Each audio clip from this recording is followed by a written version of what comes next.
The main group together on this stage 6 of the Tour of Italy, 170 kilometres in all.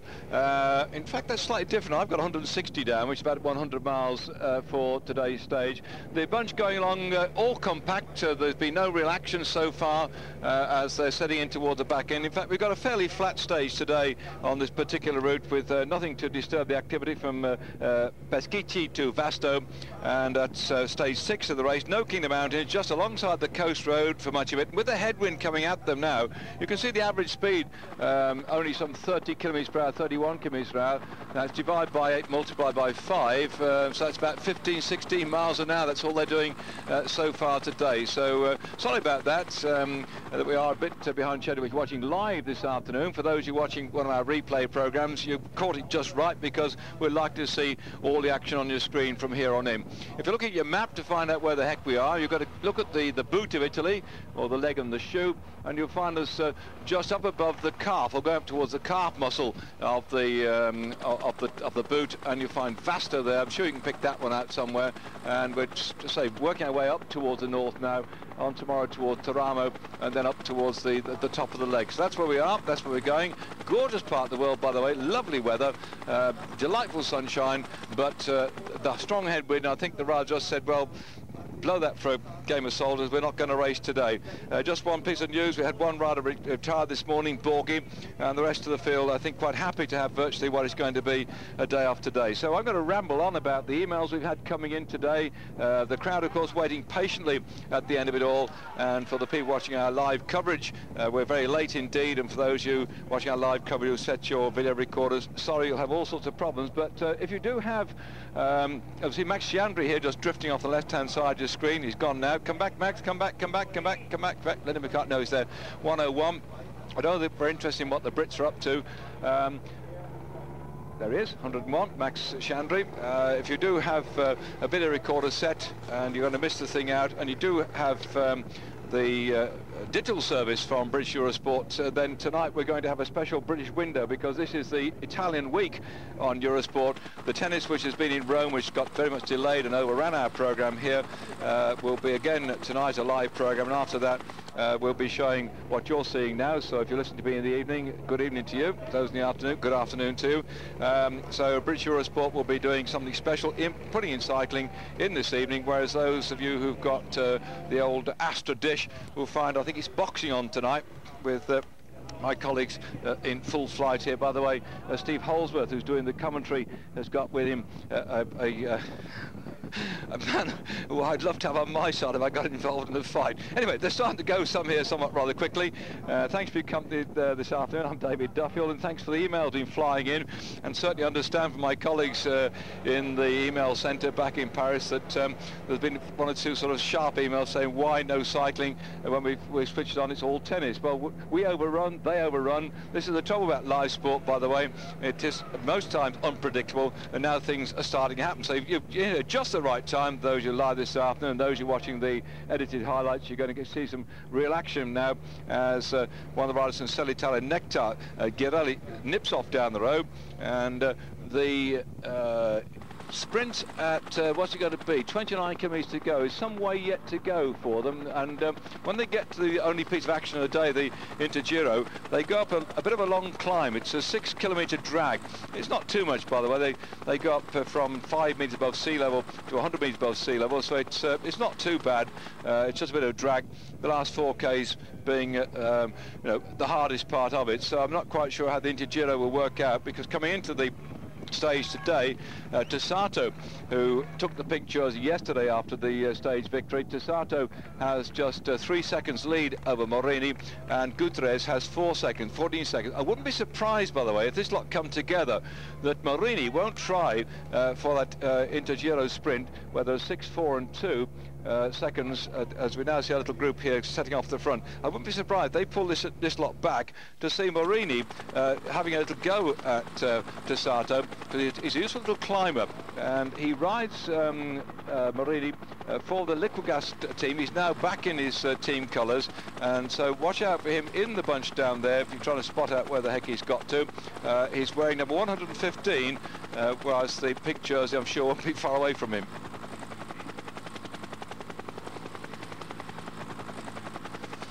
Looking down that group, we just had a quick look at the overall race leader then, Tessato, who's leading on the points competition and also leading on the Inter-Giro. So if you're looking for other jerseys too, as this little group starts to prize about the front, Cipollini will be wearing the Ciclamino jersey, the plum-coloured jersey. He's second on the points competition, and on the Inter-Giro competition, Guidi will be there in the blue jersey because Mr. Tessato can't wear all the jerseys. So you joined us just the right time, because ahead lies the first bit of action. In fact, the only bit of action today, I suppose, apart from the sprint finish, will be the finish at the Inter-Giro time gap. But I think these three might come back, and certainly we could well see, I think, that the Liquigas Pata team might be happy to let these lads here, you see the Fassa Bortolo team, who are the team from which Tessato, to do the rolling, and then perhaps they might be quite happy, by the way, to let those three go down the road. So this could well change, because here are that 22-second gap, those three chaps going down the road with Inter-Giro coming along here. If Marini's team want to do anything about pulling back those 3 seconds gap between himself and Tessato, they can't allow those three blokes to nip off down the road. This will play into completely the hands of Tessato if they allow those three to drift off down the road, because the bonuses will go to those three, and there'll be no problem for the man in the pink jersey. Well, we'll have to wait and see. And obviously that's exactly what these chaps are doing anyway, because they know that it's going to be a point when the cameras are going to be running to see who's going to get that sprint. And in addition, likewise, there's some money at stake as well. So who's going to react to this one? At the moment, nobody. They're saying gutter to gutter at the moment, letting the Fassa Bortolo team go. A bit of action on the right-hand side. Yeah, still. Yeah, the pink jersey sat in there. Looking, it's a sort of black jersey, by the way, that 115's got. I think he's on the left-hand side of your screen now, not far off the Fassa Bortolo team. So we might find him moving up and having a go things just shortly. Right, so 22 seconds to leading group here, and I think the Seiko boy's just been sent up there to keep an eye on things. I'm not sure that he's going to do much more than roll in the wheels, because they're hoping, I think, that Mr. Cipollini might be in with a shout at the end of the stage today to get another victory, and that, I think, is going to take him up into equal second spot in the victories in the Tour of Italy. Yes, he's looking back. He's not doing a soft tap at all, is the chap from Seiko. We're coming into the finish area, where the last time we had the finish here was in 1998, when Magnusson won the stage victory on that occasion, and Magnusson grabbed it ahead of Martinello, and Cipollini was third. It's exactly the same finish this time round, and I say Martinello was second and Cipollini was third. And Martinello and Cipollini have been having the bags on all the way through this race so far. They're riding for different teams now, and they're not very happy at all the way they're going, so we might find those two battling out again. Cipollini in 1998 had notched up no less than 3 victories by the time he came to this particular stage. He won the next one after that when he got 4 victories, and so he was a bit narked when Martinello pipped him to second spot, but Magnusson got the victory on that particular day. Martinello had been stuck in second spot all over the place in 1998. He was second on stage 5, he was second on the stage 8, he was second on stage 9, second on stage 10. He's riding today, Cipollini's riding today. They may yet satisfy and sort out the old scores.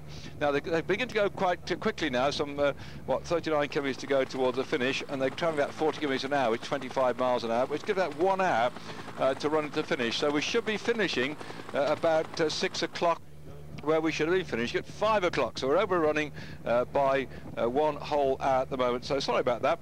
At least it might, as they're settling down, it give me a chance to catch up with some of the emails and things that have been coming in. Again, as I said to you before, that this rider from the Seiko team is not going to tap on the front with 40k to go. He's just following the wheels, and the lads in front know full well that's what he's up to. They're not going to... Continental is starting to move through. Perhaps they're looking for yet another victory with De Luca, who popped out yesterday. So that uphill, it's a bit of a drag. You saw it if you're with us earlier on, down to 8 seconds there. It looks like Max has gone too soon. So whilst the Seiko team are doing the pulling right now, one or two other teams beginning to move forward. You can see on the left-hand side, yep, it's fragmented. Good attempt by Max, and I think he's just gone a bit too early. Perhaps like me, confused the sign 8 kilometres ago when he's got a lap and a bit to do. 5k's now. We're drags up a bit, but the last little bit is even worse still. So drag, here we go, all the way up, just a gentle ascension. Oops, bit of a problem back here. Who's in trouble? What's happened now? So he's put his hand up. That's unusual, by the way. That's not the way to do it.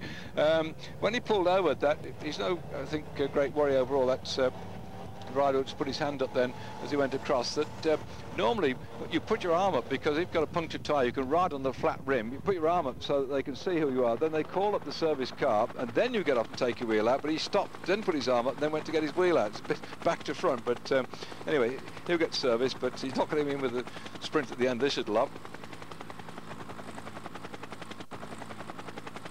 Oh, they're coming back, what a shame. Max has really done all he could here to get the victory, but even quite enough. The steady control from behind. Now, I would be surprised when they come back. I saw Vestal hanging about as if another lads from Linda McCartney might take off. In fact, or somebody does. Yes, here we go. The typical thing is, as somebody gets pulled back, they suddenly start to go, and that's exactly what's happened now. So we've seen yet another action. You don't catch him too fast. This is Bagliani of the Sale Italia Nectar team. He's gone rocketing off the front.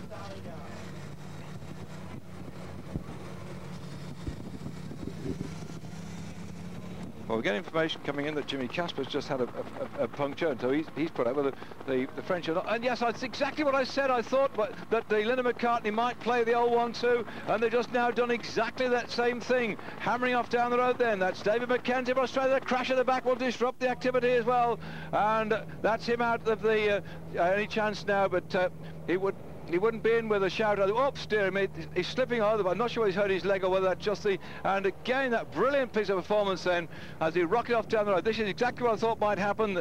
Down the road went Shanbury, and quickly after that, that's David McKenzie of Australia trying to get away. McKenzie of Australia, winner of a stage in the Tour of Langkawi, not this year, the year before. An opportunist from Australia trying to go away. And when they come back, if they've got any left in their legs, I wouldn't be surprised to see Vestal and/or Breaker and/or Power starting to go, and this is all systems go now, because a lot of these control teams won't recognise when they're in the McCartney. They say, who's this chap, who's he? They won't know his strength, they won't know his weaknesses, but certainly now the pressure is on, and one by one they go after him. Bagliani dropping back, the main group catching him, and it's still Seiko Cannondale pulling him in. They're going to pull back McKenzie as well. So they're back together. Good try then by McKenzie to get away, but it didn't quite work out. Still Seiko on the front, driving hard. Cipollini in there, looking for yet another victory. Moving, in fact, it'll equally be second most victors in stage in the Tour of Italy. He pulls this one off. And again, the Mercato team begin to move. See the blue jersey coming up there into the, third, fourth from the front. That's the man in second spot on the Intergiro. That is Guidi at the moment. Guidi then trying to come through. And so they're winding up now inside the final 3 kilometres, closing the gap down.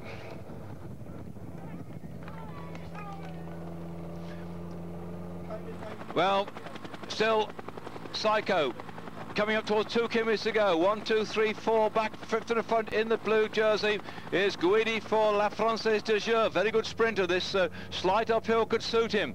If you're going to watch out for Cipollini coming through in toward the sprint, riding for the Seiko team, then he's going to leave a bit late. He's going to come off the wheels right at the very end of it all. He rides 171. If you look down there for his number, that's what it is. I think Garzelli it is flying back 1, 2, 3 from the front. The long string now is going so fast, it's going to be difficult to come up from anywhere else. And the power and determination of his team here. This is typical tactics from Cipollini's team. It's really pushing hard on the front there. That's Schirer, his normal lead-out man. And Cipollini then just hovering behind them, waiting for the lead-out. The Mobovetta team in great depth, not far behind for Quaranta.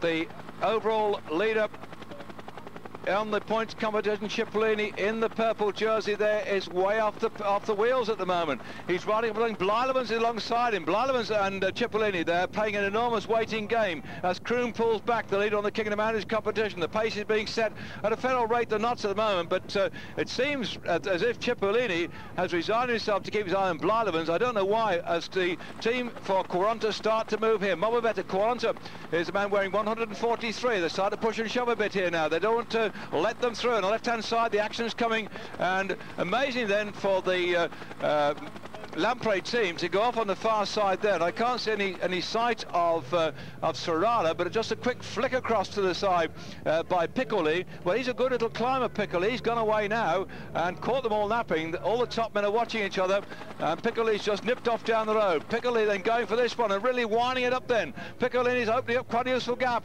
Man who's taken the Kingdom Managed jersey before in the Giro d'Italia. This drag up here will suit his style of riding, but you see how the bunch behind starts to go as he got 1 kilometre to go, and Piccolini goes under it first of all. Piccolis goes under it, and still the team from Mobavetta are working hard on the front then. And look at the train coming up then from the Polti team to try and set up for Blademans, who's number 2, lying in second spot at the moment. Blademans is hanging on. He's got a very good lead out too here with Martineau. Martineau wears 5. Martineau, who's finished second on this stage when we came here in 1998. So Martineau now takes up the pace and starts to move. Then Blademans comes back again as well, and suddenly the whole thing's broken apart at the seams.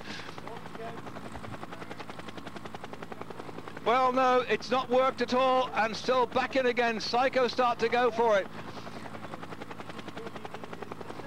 It goes down, it goes up,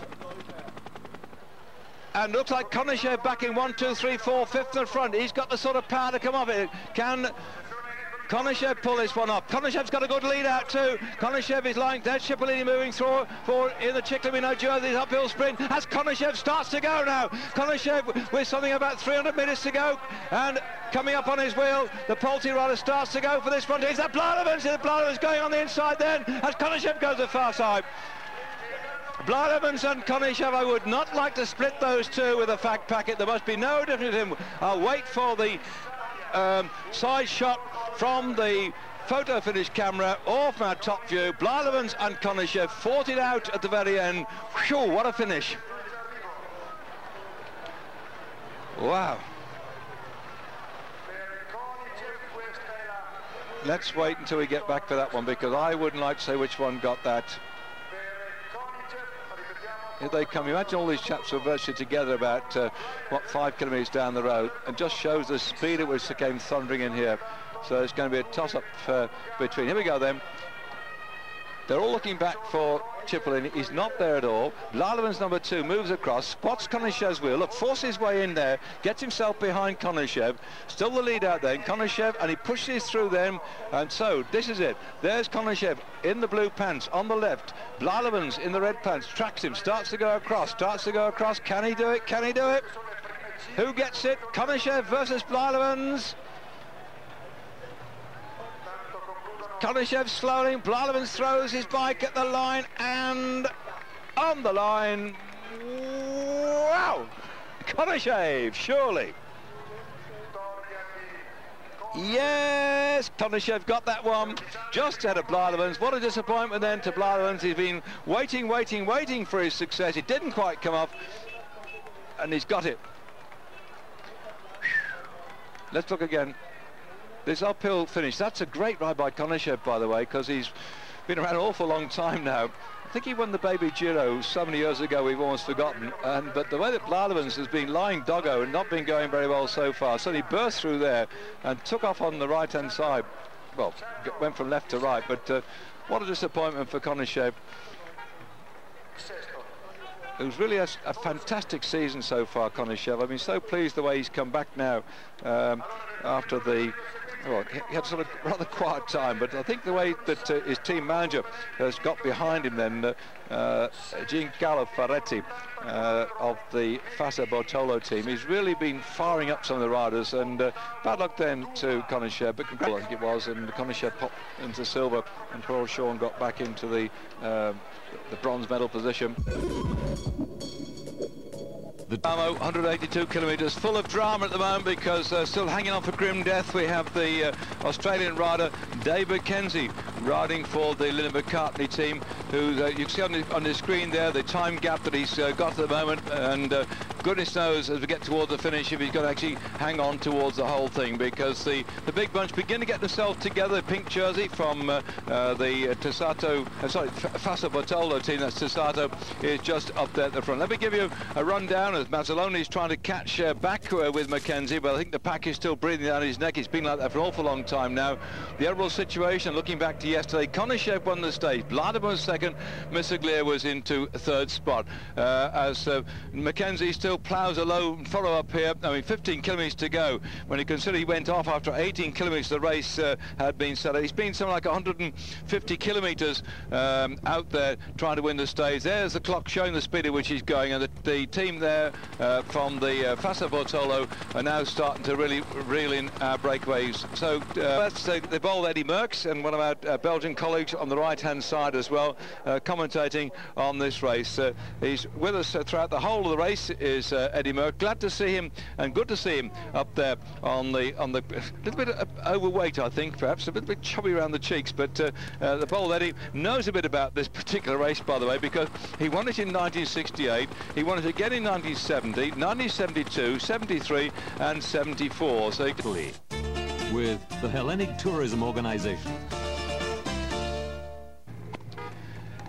Well, still hanging on out there for grim death on this stage 7 of the Tour of Italy is Dave Mackenzie, and as the kilometres go by, he's not going through. Fortunately, thank goodness, I got my fingers crossed for him, what that awful bad patch that many cyclists know about, when suddenly you get the bonk, or whatever you like to call it, when you just, everything goes from your legs, you just get drained, and you can just go no faster. Everything happens to your body, just drains itself out, and suddenly, particularly when the train is going, like you see here on your screen, averaging something like about 32, 35 miles an hour, and you suddenly start grovelling at 15 miles an hour, the gap comes down, you get swallowed up. But the determination is written all over the face of Dave Mackenzie, and I'm sure back then Toulouse, his wife Susan, is holding her breath, watching. I hope she's watching it on Eurosport, because my goodness, this is something really out of the top drawer. Although I think, in fact, what we're doing is putting out later on, so perhaps she'll know the result by the time she sees the pictures. Mazzoloni here,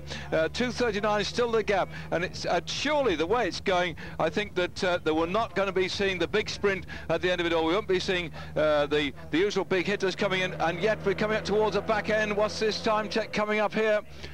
And it's only 5 kilometres to go. Surely, yes, he can do it. So we won't see a big sprint finish, I think, with Mr. Cipollini unleashing his famous sprint, by the way. And thank you from Toby Hood, by the way, from Brighton, who sent me an email. He says, David, can you tell me the size of Chippo's big ring? Is it bigger than 52?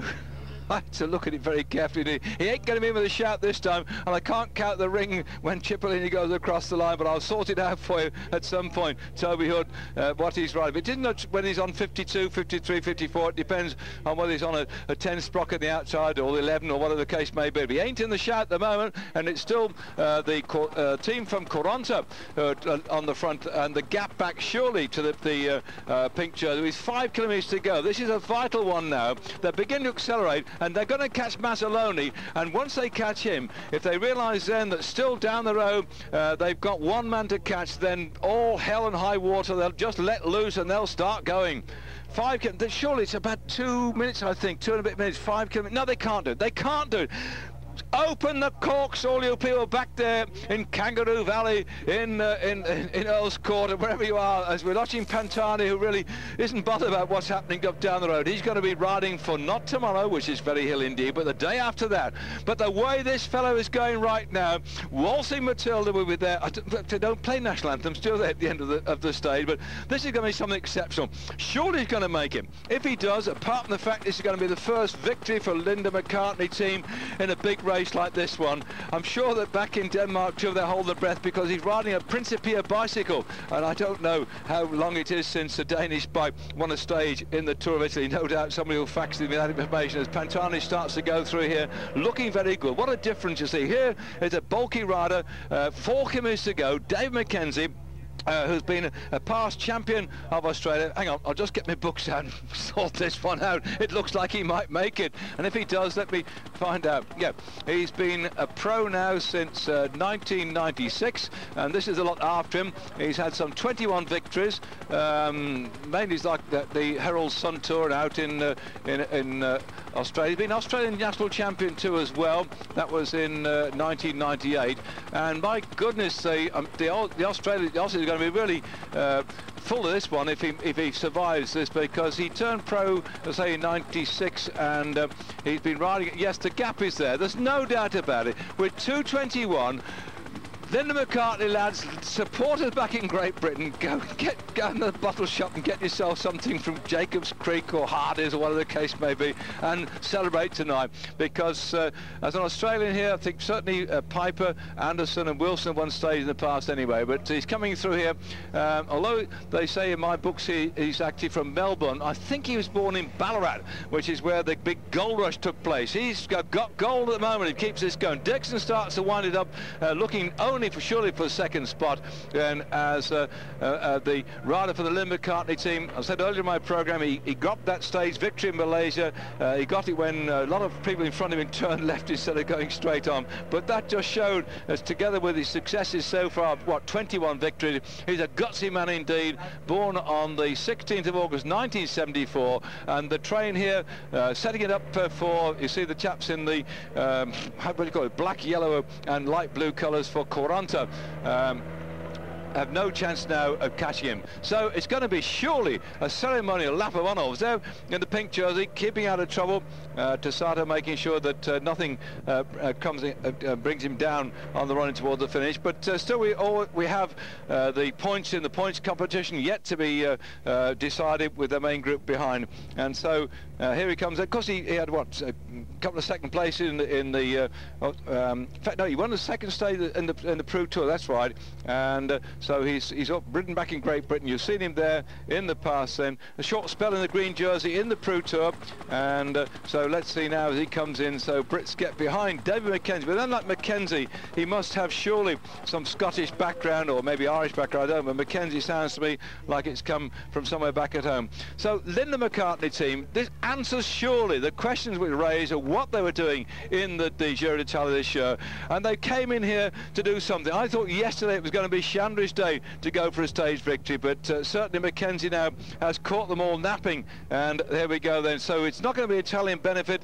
on this particular stage. The Italians have been so much dominant in the race so far with 2 kilometres to go, and on Eurosport we've had our Italian week. This Giro d'Italia is still going for another 2 weeks yet, but Australia is certainly pedalling in to get himself a victory at the end of it all. And so for those of you who may have other ideas and other things to do about having a meal tonight or tomorrow next, let's go and celebrate the Giro d'Italia. Let's have some Italian wine, let's have some Italian food, all you people back there, and enjoy yourselves, but also I've no doubt about it that there'll be a few blokes cracking out there that the Fosters or the Tuis. Yes, gosh, hey, what they're going to do for the Olympics, because I don't know where Mackenzie is in the selection. They've got so many good Australians, and I think that O'Grady has also now been going extremely well. Heck, what race he's riding in, but anyway, he's grabbed a stage victory. He's taken the Leeds jersey as well, and so the Australians must be absolutely full of it, and goodness knows when we go out to the Olympics in Sydney, they're going to be rooting for the cyclists like nothing else. And this man here, if he makes a selection, boy, it just shows he can go. I hope he does too, showing guts, determination, having gone away 18 kilometres from the start. The question is now, who will get second place? That's all it's down to. He's going to ride in now with 1 kilometre to go, just over a minute and a half left. David Mackenzie, as up comes the team. There is Keith Lambert banging on the door, saying, come on, come on. Would Keith Lambert have thought when he was riding, I remember watching him win the professional championship of Great Britain in Redditch, when sponsored by Halford some years ago, and then he went on to ride the Spenco 500, did Keith Lambert, and then he went on to be a team manager of the Falcon Banana team. Would he have expected, would Keith have thought that he was up there, because he's come up as the number 2 team manager. Sean Yates is back looking after the rest of it. He's come up there, he's watching, as you're watching, David Mackenzie coming along here. The gap is coming down all the time. He has not died the 1,000 deaths which sometimes happens to bike riders. He has survived the course now, and the organiser looks back and says to the team cars, pull over, pull over, pull over. But this moment must be something that all the supporters of the Linda McCartney team will be absolutely relishing. They've shown it can be done, and David Mackenzie, the Australian, the battling Aussie, is coming down the finish finishing straight here on this stage 7 from Vasto to Ramo, 182 kilometres, and the gap now has come down, but it's still enough for him to grab the victory. This is a superb moment. I hope you're enjoying it like I am. It's fantastic. Unbelievable almost. It's almost a lap of honour for him coming through here. And look at him, saying to crowd, come on, clap, clap, clap. You clap, clap, clap, clap, clap, clap too. This is something which cycling is all about. Mackenzie takes the stage on the Tour of Italy from Vasto to Ramo. And oh, John Deering, oh, don't have a heart attack, the bold John. That's my good mate, the public relations manager from the Linda McCartney team, leaping up and down there. Poor John. Oh, dear me. Yeah, this is something. There's going to be some hangovers tomorrow. Oh, let's hold on. Concentrate. Sprint for second coming up. Get your breath back, David. Who's going to get it? Looks like the Polti team begin to wind things up on the right-hand side. No sign of Cipollini. No sign at the moment of Quanta either. And Konashev is lying back in second spot. I can see him coming through at the moment, having grabbed the stage yesterday, looking very determined to try and get himself up there on the roster. But he's going to be second or third. Looks like Konashev is going to take it. He does. No, he doesn't. Konashev just misses out. It was Duma, the Ukrainian rider, that rocketed across the line in second spot. Konashev back in third. I think Martinello pushed himself into fourth. No sign of Cipollini. Quaranta was back there somewhere, just didn't quite. There's Cipollini now coming across the line in that points jersey. In fact, he's lying second on the points competition. I think somehow, because Konashev is closing up, let's have a quick look at the points competition. I think that Konashev might move up into the pink, the magenta jersey officially. Right. Mackenzie's back up on the rostrum. What a moment, having won a stage in the Tour of Italy, but most of all he's won it for Linda McCartney team, and that's enormous. And as I said to earlier on the programme, it looks like they're going to get more sponsorship next year, where they can pull in a few more riders as well. Let's hope more Brits also get in the team. We've got Matt Stevens, who's forced his way through this race, having had that terrible crash. He's still in there. They even shout with the Hellenic Tourism Organization. That day to the stage here, stage 8 of the Tour of Italy, the Giro, going through 257 kilometres. This is going to be the longest stage of the race, by the way, 160 miles in all, and it's a bit up and down too. In fact, you've come on air just as we see on our screen here, Pantani going up the first category climb at the Passo de Consuma. That's the final climb of the day. We've been over 2 climbs already today, 2 second-class climbs, and now when we get to the top of this one, you see there on your screen how far they up that climb, with a breakaway group in front. Just the last time check, we had about 40 seconds clear of the main group, which included Pantani, who we just saw upon our screens. Rather slow day today, by the way, and I fear we're going to overrun into whatever's coming up next on Eurosport, but the average speed only just around about 30 kilometres an hour, and there we can see the riders here perhaps enjoying the leisurely ride. That's Max Chandri on the right hand side of the screen, by the way, looking very good in there. And we have 6 men away. 1, 2, 3, 4, 5, 6. Here they are. You can see them on the screen who they are, and that's the little group you've got there in front of you. In fact, Para seems to have jumped across, because we hadn't got him earlier on. He's got across because the gap was only round about some 40 seconds last time check we had, and he's just nipped across to join them. So we're on this climb.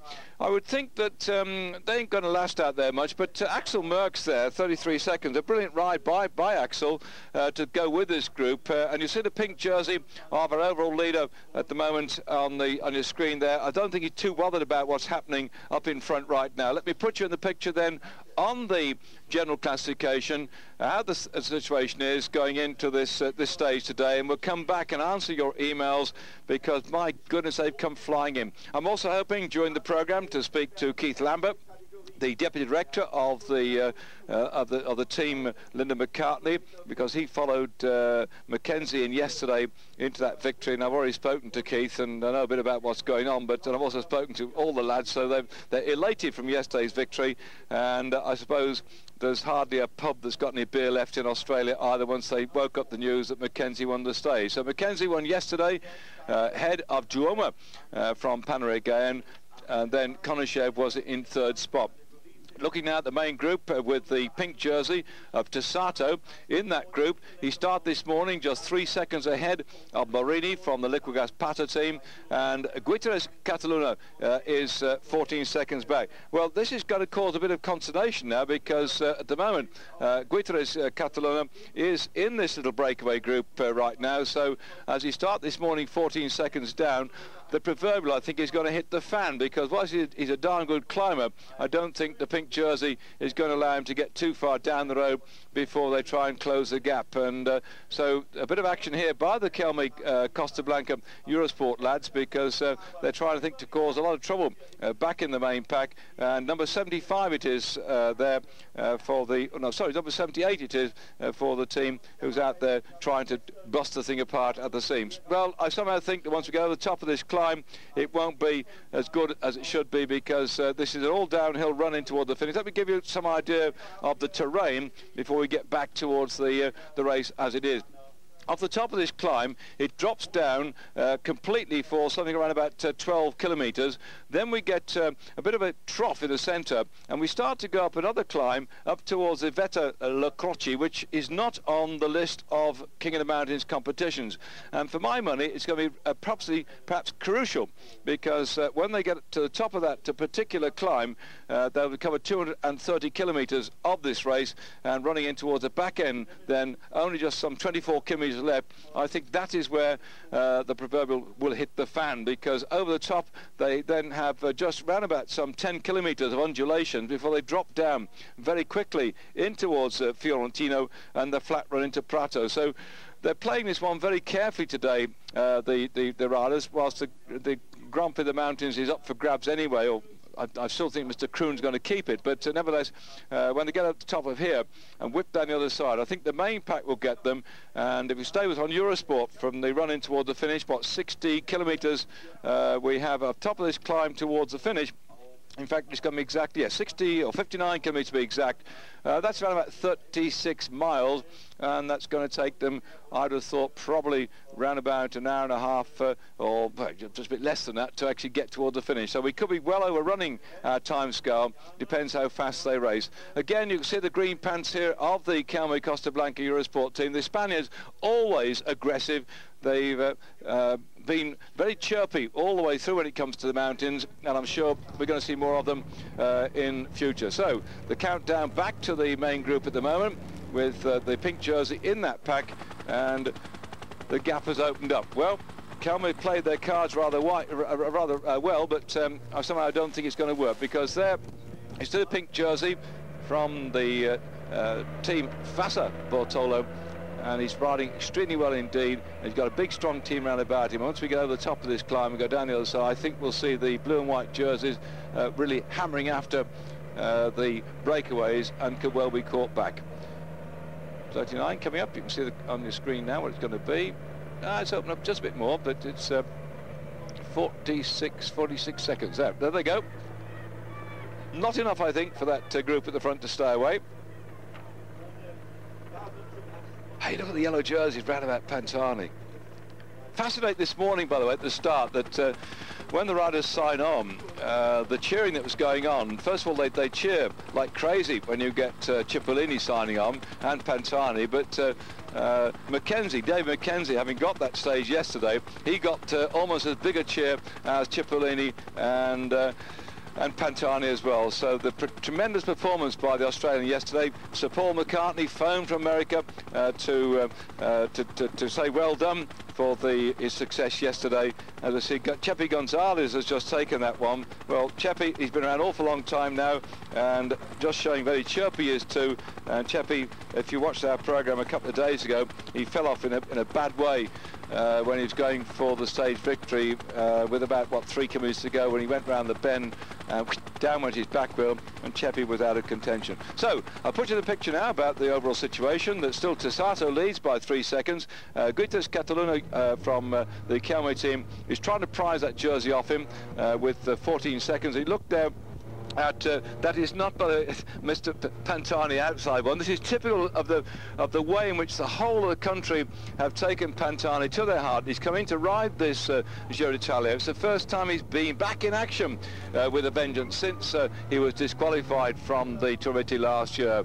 And well, thanks for emails coming in. We'll come to those in just a moment, but as they now go down the other side, I think they'll get caught, that breakaway group. The final climb of the day at a great rate of knots. A little breakaway group we've had just down the road with Axel Merckx, Sevilla, Gonzalez, Jimenez, Guitres, Zanotti. They look like they're going to be pulled back in by this bunch, because once we go down this one, we drop into the valley and then we start a climb up towards the Vetta La Croce, which is a nasty little climb, by the way. They start at somewhat 80 metres above sea level and then go to 518. You can see the whole thing split on that climb of the Passo del Consumer, but in reality I think it's like to come back together, and all the action will take place once we get down into the valley. So just confirming what's happened so far: the first King of the Mountains climb at Bocca Trabaria, 91 kilometres, taken by Carsten Kroom ahead of Piccoli and Velotti.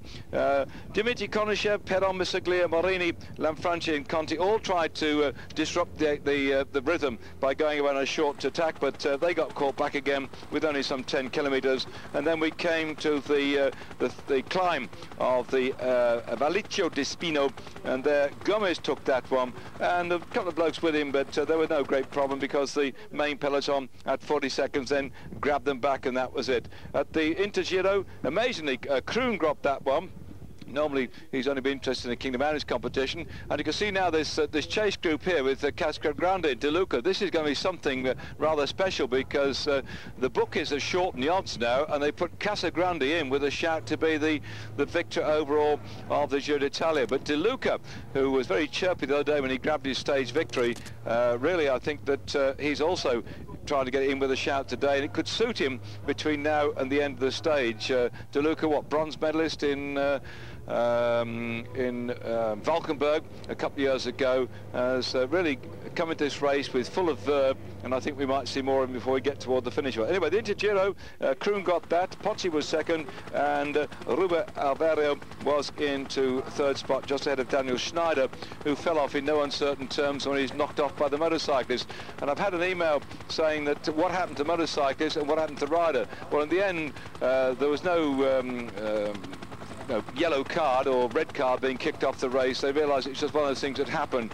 It looks to me like one of the Linda McCartney riders is now trying to get across. I think it's Chiandri. It is Chiandri in this little group. Yes, he is, with Casagrande, De Luca, Piccoli and Lanfranchi. Lanfranchi for the Mappe team is just going on to Chiandri's wheel now. Casagrande pulls over at the front. So that we've got 24 seconds back to this little chase group. Hey, what about this? If Max Chiandri gets the stage today, back-to-back with David Mackenzie's performance yesterday for the Linda McCartney team, I think that will really answer a lot of the critics who said, why were Linda McCartney racing in the Tour of Italy when there were so many Italian teams who should have qualified for it? Do they only go for the publicity? And the answer is no. They've gone to get out there and they've gone to prove themselves, and I watched them in the early part of the season, the first stage race back there in the Tour Down Under, based in Adelaide, and they were determined to do well. And then they went off to Langkawi to race there. Then they went off down to South Africa. They were determined to get themselves into form to qualify for the Tour of Italy. They've done just that. And in fact, I'll try and find you an email here, a question I've had as to whether you watch them coming down here about the, yes, it says something about the Linda McCartney. This is from Teresa Thomas, by the way, which says many happy returns to yesterday. Thank you. When was the last time a British team got to ride a major tour? That was ANC Halfords when they were racing in the Tour de France, and I'd be guessing it. We ran about 1988 or thereabouts. I couldn't be exactly right, maybe 87, but the last big British team in a big tour was ANC Halfords, and before that, of course, the other one was the great TI Rally team that dominated the Tour de France for many, many years. Anyway, and did well in the one-day classics too as well. So the Linda McCartney team have got this. Perhaps they're going to ride in the Vuelta. I think they may, Teresa, get invited to the Vuelta, and we hope they go well. They certainly won't get in to the Tour de France because there are only about 4 wild cards. In fact, from David Graham here, to watch this chase coming on your screen now, the gap coming down, the request I had, or the email from David Graham said, well, are we going to show the Tour de France or indeed the Giro live? We're going to, of course we are. We're going to show it live. You'll watch the Tour de France live as well. And from time to time we do get recordings of what we do out on air, depending on whether things are overrunning or running on schedule. So I'm sorry about when the things don't actually come exactly as we expect them to do. But certainly this question I had from one of the viewers, as they go down the drop here, you can watch it as much as I can do. If I can find this one, please, if I don't use your name, I'm sorry about it, but I did get the inquiry as to whether the team from Linda McCartney, you'll see Max Chandri on your screen there, are likely to get selected for the Tour de France. The answer to that is no.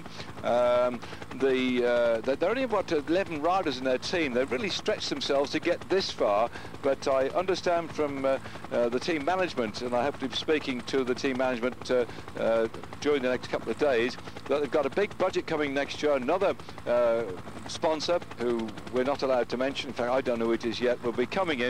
As we see now on your screen, you can understand that little breakaway group there.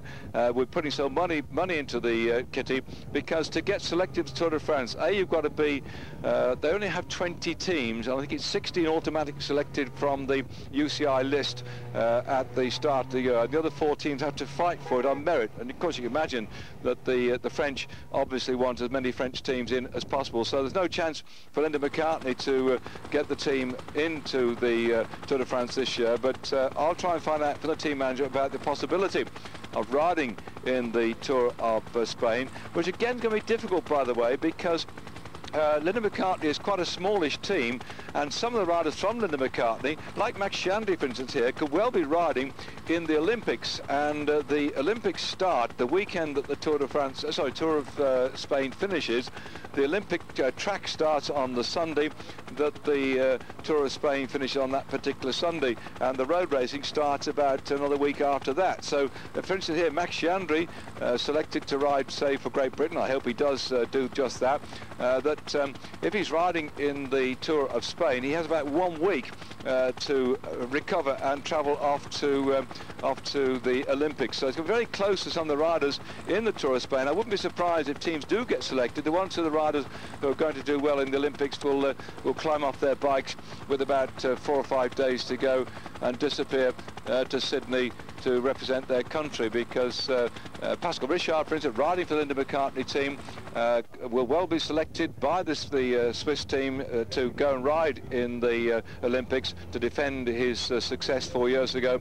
But the question is then, if he was also having to ride the Tour of Spain, how could he do that and prepare for the Olympics? So there's a lot of questions. We will be able to answer them as we get closer to the date, but for me too, well, only 2 weeks on the Tour of Spain this year, because I'm off to Sydney for the Olympics, and I hope you'll be joining us on Eurosport. Got immense coverage of the Olympics, and that will be happening on your screens virtually 24 hours a day. The big pack coming along here, closing down. Going back again to Linda McCartney, because this I think will come together. You can see it as well as I can, and we'll come back after the emails when the racing really comes up the other side from the valley.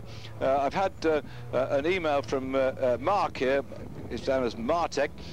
He said that how do they manage to get here with a short history? They get a bigger budget than any other team due to the notoriety of Paul McCartney. Maybe quality teams are being overlooked. Well, I think we proved that yesterday. They've got a gutsy group of riders. They're prepared to get out there and get stuck. In fact, Ian Jackson also came in on the email too as well, said that big names bring big audiences and publicity. The Giro is a business and requires media interest. And in fact, he said, it's what's in it for us. He said, so the bigger name than McCartney. Now, hey, Ian Jackson, are you sitting there? I don't agree with this. He says, Ian Jackson, if Pavarotti sponsored a crap team, they'd get a ride. Rubbish. Rubbish. Pavarotti, even if you wanted to sponsor a team, no crap team gets to ride in the big tours. And you saw it yesterday when Mackenzie got that victory. We've seen Matt Stevens riding his socks up there. We've seen Kieran Power in this race. And some of the Italian teams, we've not seen much of them. So it ain't a crap team, Linda McCartney. If Pavarotti wanted to sponsor a team, they wouldn't get in because Pavarotti's name was on it. It's not just big business. Sorry, Mr. Ian Jackson, I'm falling out with you. Of course it's business, but conversely, you have to have a race where the riders are prepared to ride their socks off, and that's what we've seen this year. And it's good. I mean, look at Hurska, who took the opening time trial stage and surprised a load of people. That was tremendous for this rider from the Czech Republic. We like this. I love it. And it isn't all down to big business. You can't buy a bike race. You can't buy a bike race. You can't suddenly say, I'm going to bankroll a big team to get in there. You can, of course, if you're going to, over a period of time, spend your money. But how many football teams have spent a lot of money on top players and got nothing? And sometimes the underdogs come out and win because they've got camaraderie, they've got guts, they've got feeling. So big banknotes don't buy success. Believe you me, I don't care what sport it is, you're not guaranteed success. Look at even Formula One, one of the biggest bankroll sports in the world. Even then, bang, the engine goes pack. So it's not down to money, it's down to the people also who are out there in the sport as well. So, well then, the other question for Mark Matthews, I mentioned that reply to the McCartney team. I don't see that they will be in the Tour de France, but certainly they would like to do the Tour of Spain, but I don't think they have enough riders to do that. So they're all coming together now. The people, Casagrande, De Luca, Bartoli, Piccoli, Sciandri, closing the gap down on Merckx, Sevilla, Guitres, Jimenez, Gianotti, Gonzalez and Para. And now the junction is about to take place on your screen as they start to head up towards a rather nasty climb.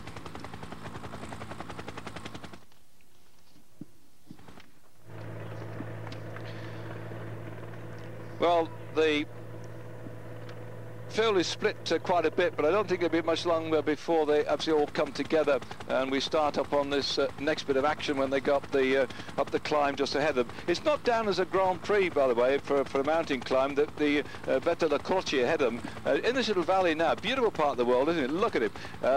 80 metres above sea level, and ahead of them lies a rather nasty little climb, Vetta La Croce, 518 metres, and that is why the Kelme team are getting very strong on the front, because they have got third place overall on general classification.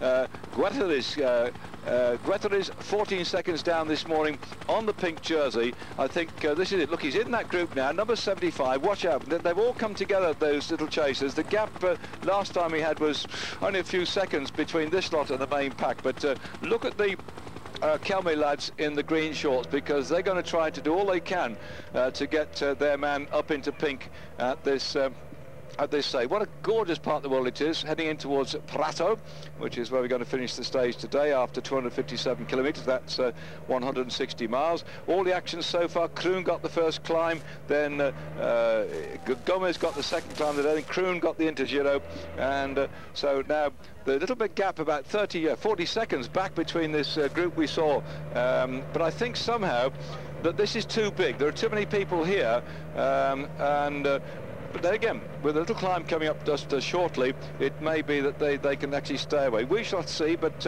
I think somehow the lads from Fassa Bortolo will start to ride, because those 14 seconds that separates them from the man from the Kelme jersey from the overall lead might be enough for them to suddenly say, let's pull him back and let's see what we can do. We'll wait and see.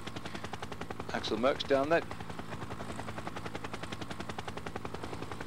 I think somehow that looks like oh, he's taking himself a drink. Graham Watson on a motorbike with a white crash out, about to take pictures.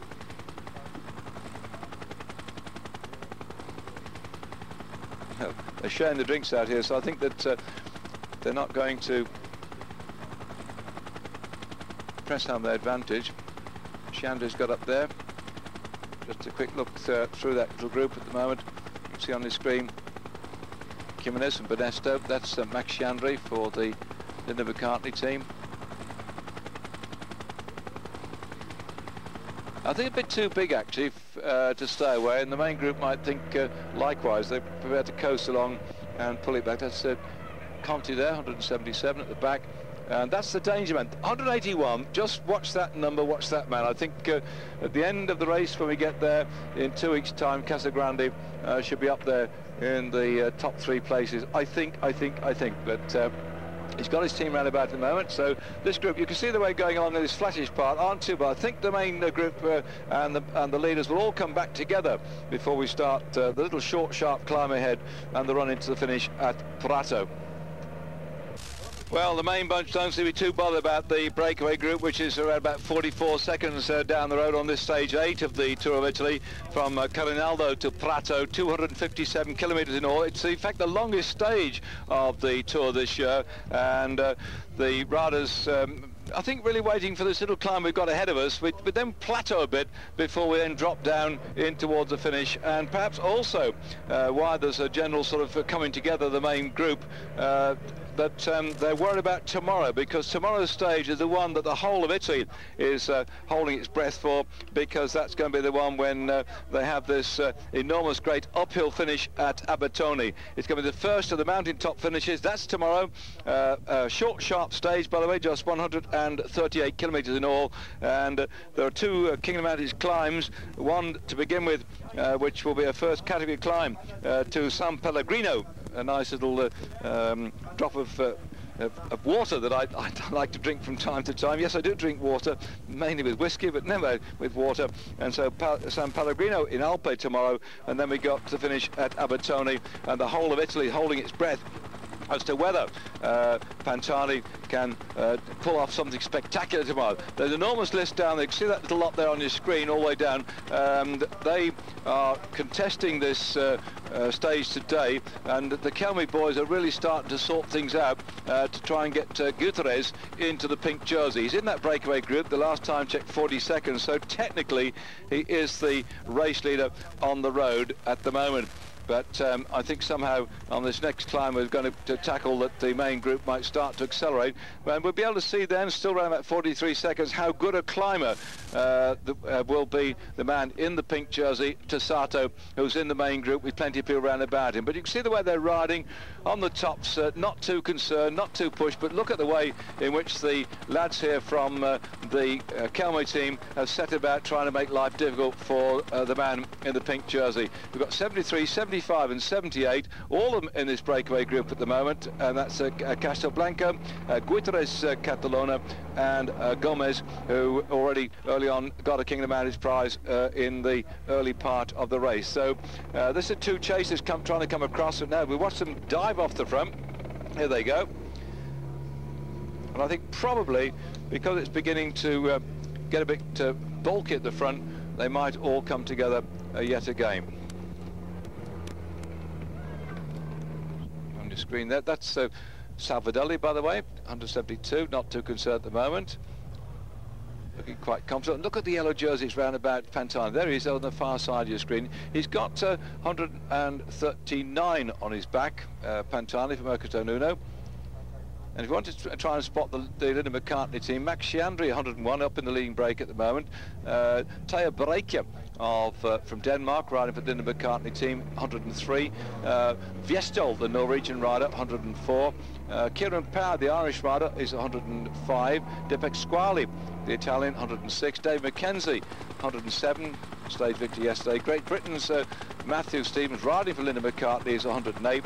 And that's the setup at the moment out there at as the team's concerned. They lost 2 of their riders early on. Ben Brooks and Pascal Richard both went down with tummy trouble after the first day when we had the time trial, so he's not with us now at all. Anyway, I've got a little email here from Sean in Manchester, saying that he'd like to congratulate David McKenzie on a great victory, and he said that one knows about absentee with the Deutsche Telekom team.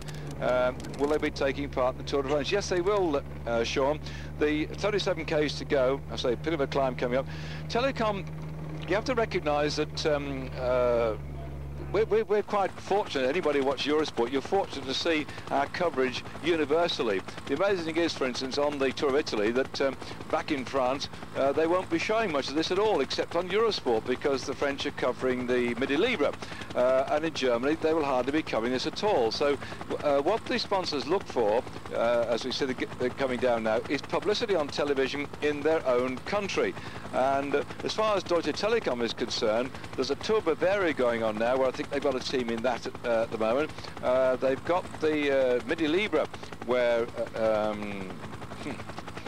Ulrich is riding, not doing rather well, by the way. So they're preparing, and they're riding certain races which A, are not as complex as ride for 3 weeks in the Tour of Italy, and B, will get them some publicity in the newspapers or on television. See all this lot now? Well, hell of those lots, as you can see, are Spaniards, or Italians, plus some Spaniards, because the Spanish also cover an enormous amount of cycling on their television. So the German channel, except for Eurosport, will not be doing much more than showing this race, for instance, you're seeing on the news programs or bits in the sport. So Telecom say, why go all down to Italy for 3 weeks, have our team blown to pieces when we can go to the Tour of Bavaria, we can get ready for this and get ready for that. So you're quite unique, people who watch Eurosport, to see such a great amount of cycling on television, whereas often the national station does not put out as much as you think they do. They select it. So that's why certain teams don't turn up. And of course you can't have a team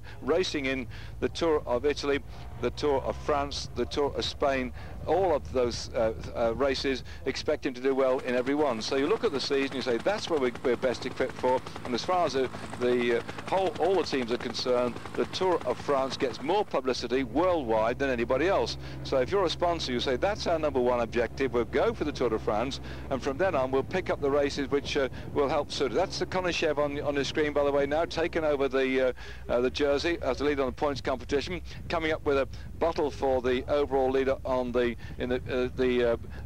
pink jersey, Tassato.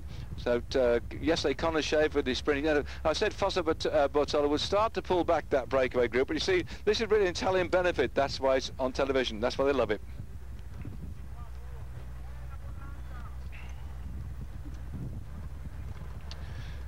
Looking back down there, not only are the Fossa Bortola team beginning to try and pull back the breakaways, but I think one or two other teams like Kamape hovering around the front, because they've got Axel Merckx in this break at the moment. Axel, his father, by the way, is commentating for one of the Belgian television companies, and he's won 5 tours of Italy, has his father, Eddie Merckx, and he's won 5 Tour de France's, so the poor lad has a lot to live up to, but there's no pressure on him at all. But he's riding much better this year than I've ever seen him before. And Castelblanco here driving it forward for the Calme team, trying to make sure that his man gets in with a shout to get the victory today. We'll have to wait and see if it pulls off. That's De Luca, by the way. A lot of eyes in Italy upon him, tracking along here, being chased down by the rider from the Movimento team. In fact, no, it's Celitalia, wasn't it? Gonzalez that was there.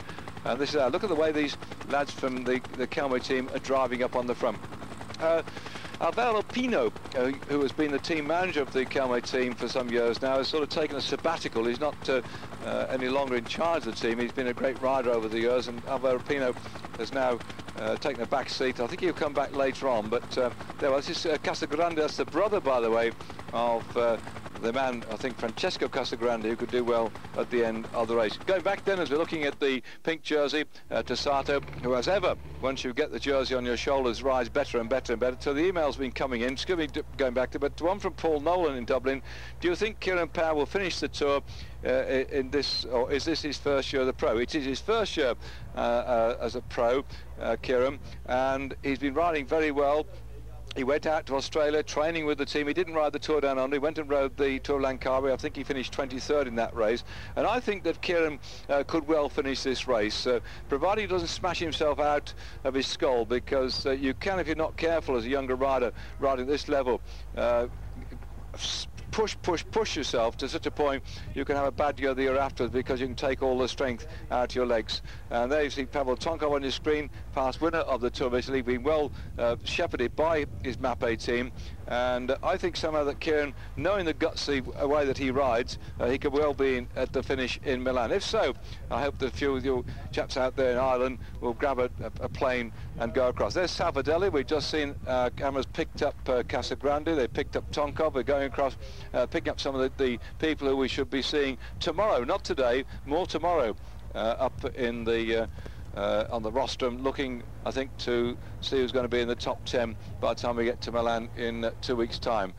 50 seconds back then, and as yet there's no panic, by the way, from the group. They've actually shelled out. You can see it's thinning down quite a bit, and we're coming back up then to a little group at the front, and there they are. And I said to you before, I think there's too many of them. Look at the way the Kelmy boys, all these Kelmy lads are really driving this one forward. They're riding on Look bikes, by the way, this year, rather than the Gios, which they rode for many years. The Kelmy team used to ride Gios bikes. They switched over to the Look bikes this year. I had somewhere, if I can find it, an email from a viewer who was asking me about bicycles and what did I think was the greatest bicycle in the world. And in fact it was yeah, from Tom in Milan. He said, your opinion, what have been the most significant development in bicycles last few years, and who's the best bicycle manufacturer in pro bicycling? Do you know, I can't answer who's the best manufacturer of bicycles in pro bicycling, because there's often what I call a cult thing.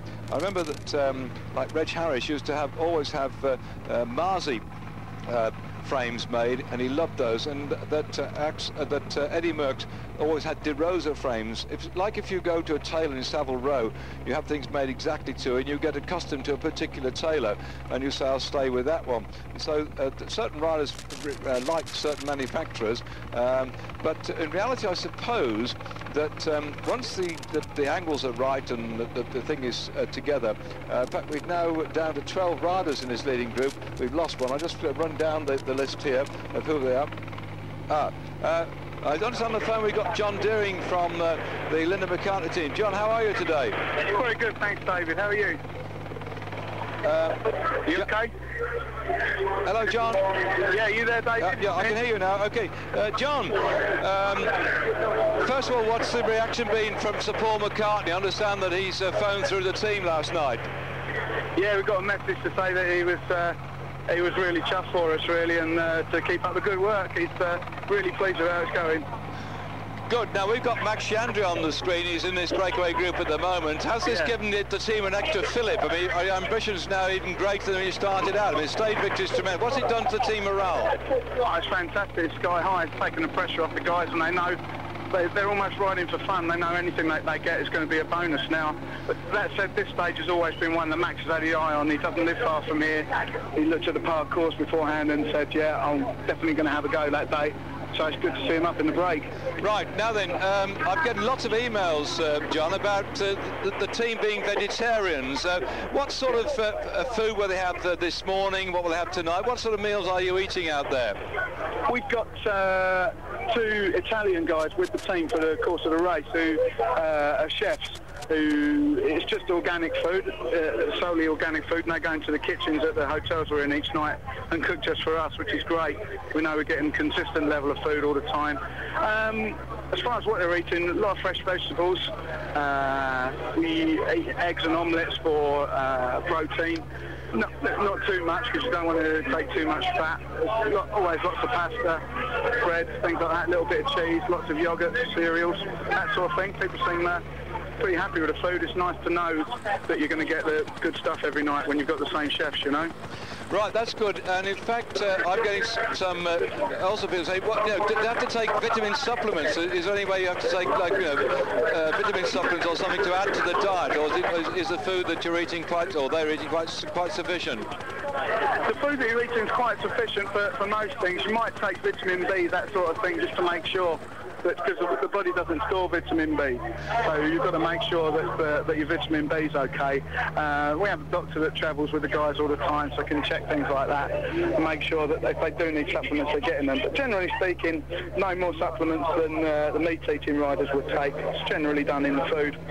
Don't really need supplements. Now then, John, we're getting an exciting part of the race now. Frankie Merckx and Gutierrez and De Luca are starting to sort of put the pressure on the field here, and we wish the best of luck to Shandy. But let's let's come back to you and Chelsea Football Club. I saw you jumping up and down in the blue jersey on the finish line yesterday for Chelsea. Any message for your Chelsea mates back at home?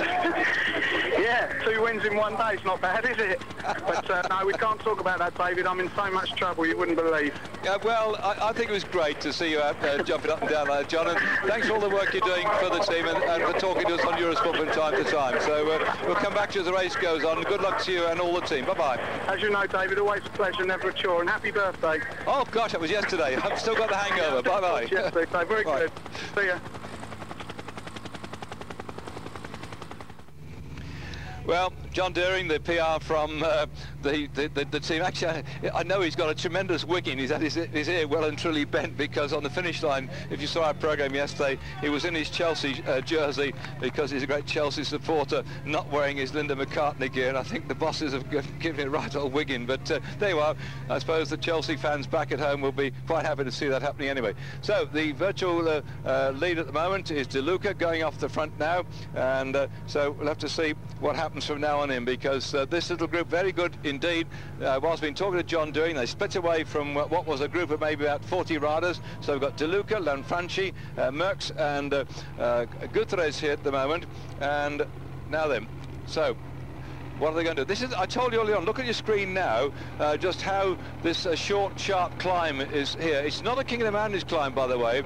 And Lanfranchi here, winner of the Tour of Malaysia, and De Luca's attacking him. This is unbelievable. This man De Luca doesn't know when to stop, and he's really showing a lot of courage in this race. And De Luca's off there, and now he's been pulled down by Gutierrez, who's pulled him back again as well. So let's see the attack from De Luca.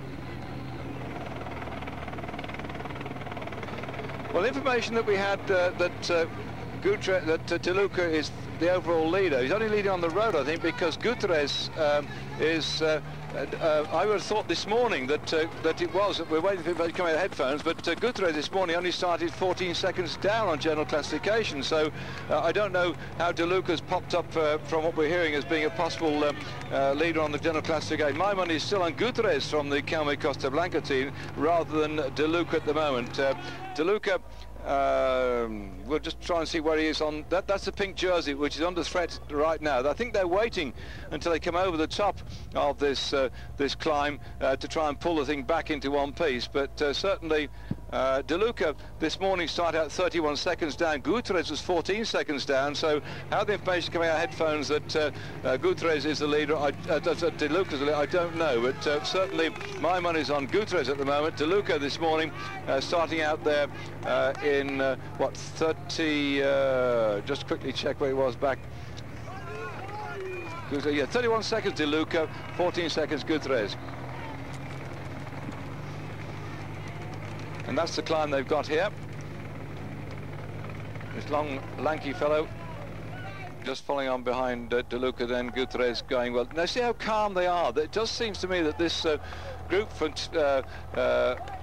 Fassa Bortolo seem quite happy that they can pull that lot back. And there's the pink jersey who this morning was 3 seconds up on Marini, who riding in a sort of blackish coloured jersey, who from Liquigas Pata, who had originally been in the pink jersey. Can't see where he's got to the moment, but Gutierrez has gone off down the road. Noe from Mappe was fourth this morning. That's why the Mappe team have really putting the old screwballs down.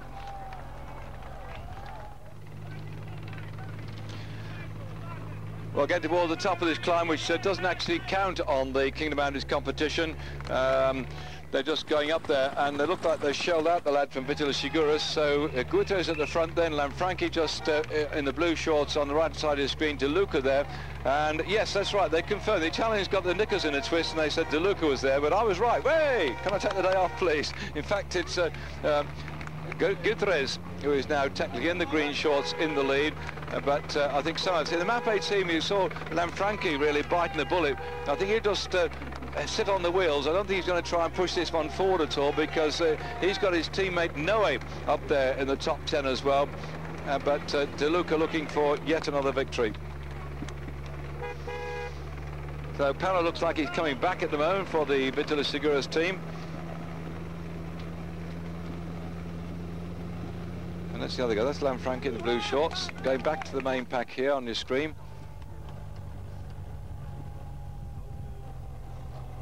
Santani on the far side, together with the rest of his team, all well round about him. Good afternoon, Mr. Devil. What, they'll put his trident where it hurts. He always turns up. I don't know what he does for a living. He's supposed to design bicycles. Well, Paolo now trying to get back up there behind the neutral service car, which is Shimano. Believe it or not, in Italy, that Shimano are providing the neutral service car in the place where the Campagnola people are. Ah, here he is. He's coming back now. Is he off the back or off the front? Because watch out for this one. This is young Marini. Marini now, he's trying to put the pressure on. Marini coming into the stage today is the one that could probably tear the legs off Tessato. He looks back there, the blue train or blue and white train is behind him. This is Marini. This is the man who just burst upon the scene, surprised us all with that superb victory on the stage when the rain came down by the bucket load, took over the pink jersey, kept it, and then finally lost it to Tessato on the Intergiro sprint, because he managed to grab back those 4 seconds on a sprint, and Marini lost his pink jersey, but at the moment he's trying to do what he can to take it back off the shoulders of the rider from the Fassa Bartolo team. 3 seconds between Tessato and Marini. You're watching here a brilliant race on Eurosport, because you also got there the man in the green shorts on the far side. Well, the camera's now gone back to the main group, by the way. Gutierrez, who started 14 seconds down on the pink jersey, and this is a great race today. Marini still putting the pressure on the front, but look how the lads in the blue and white looking after the pink jersey are just closing him down. They still look up. An ex-winner, by the way, of the Baby Giro. This is the Tour of Italy for amateurs. He's won that one in the past too, and so De Luca, very determined indeed. Been having quite a great season. Gutsy rider, trying to rip this thing to pieces. Now Chandri was in that break originally, been shelled out. Paolo's trying to fight his way back into the group up here. Determination on De Luca's face. Now you see how Lanfranchi's just following the wheels. He doesn't have to do anything here, just follow the wheels, because Noe, 25 seconds down on general classification, is their best placed rider, so he's got up there. That's Casagrande, just taking it dead easy here. Look at the control where they're riding, and yet the 3 up in front really pushing on here. And when we get towards the top of this one, if they show us a profile again, we've got quite a bit to go, something like about another 10 kilometres of undulations, of which there's a bit of a flip up towards the top of the Monte Acuto. Then we go down the other side like a dose of salts, and then it levels off and runs into Prato for the finish. Now just look at these riders. You can see how controlled it is. Look. They're riding, they know what they're doing. These 3 think they can get away with it. Oh, got another clown in front. It's moments like this I wish I'd got a bulldozer to push everybody out of the way, because look at that idiot running up the road there. They're coming back now very quickly. That's it. I thought they wouldn't take long before they start to come back together on the climb. That's Broznia, the Polish rider for Benesto, is coming up. And if they can get that clown who's running up the climb now behind the motorcycle, just wants himself on television. Somebody asked me in one of the emails what happened to the lady who stepped out in front of the riders to get herself on television and caused an enormous crash the other year. I have no idea where she got to, but perhaps they've let her out of jail by now, I don't know, but certainly I can't give you any more information than that. There we go. And over to Sato. Just look at the way he's riding. This man is riding. Always when you get the... Oh, it looks like he's been distanced now. Always when you get the pink jersey, you really ride your socks off to keep it. But he's now being split out from the league group. And I suspect probably his teammates, I won't say they're going to abandon him, but they will now have to try and decide what the heck they're going to do. Because if he loses the jersey today, well, certainly he'll lose it tomorrow. If I was a betting man, I wouldn't put any money on Tessato keeping the jersey tomorrow. As the Tifosi now are going bananas, and the riders are trying to force their way through this great pack of spectators, and down the other side it's a bit of a whoops, something's happened down there. Come on camera, pick it up, there's something happened. Now what's happened? Oh gosh, there's a crash, and one of the lads from the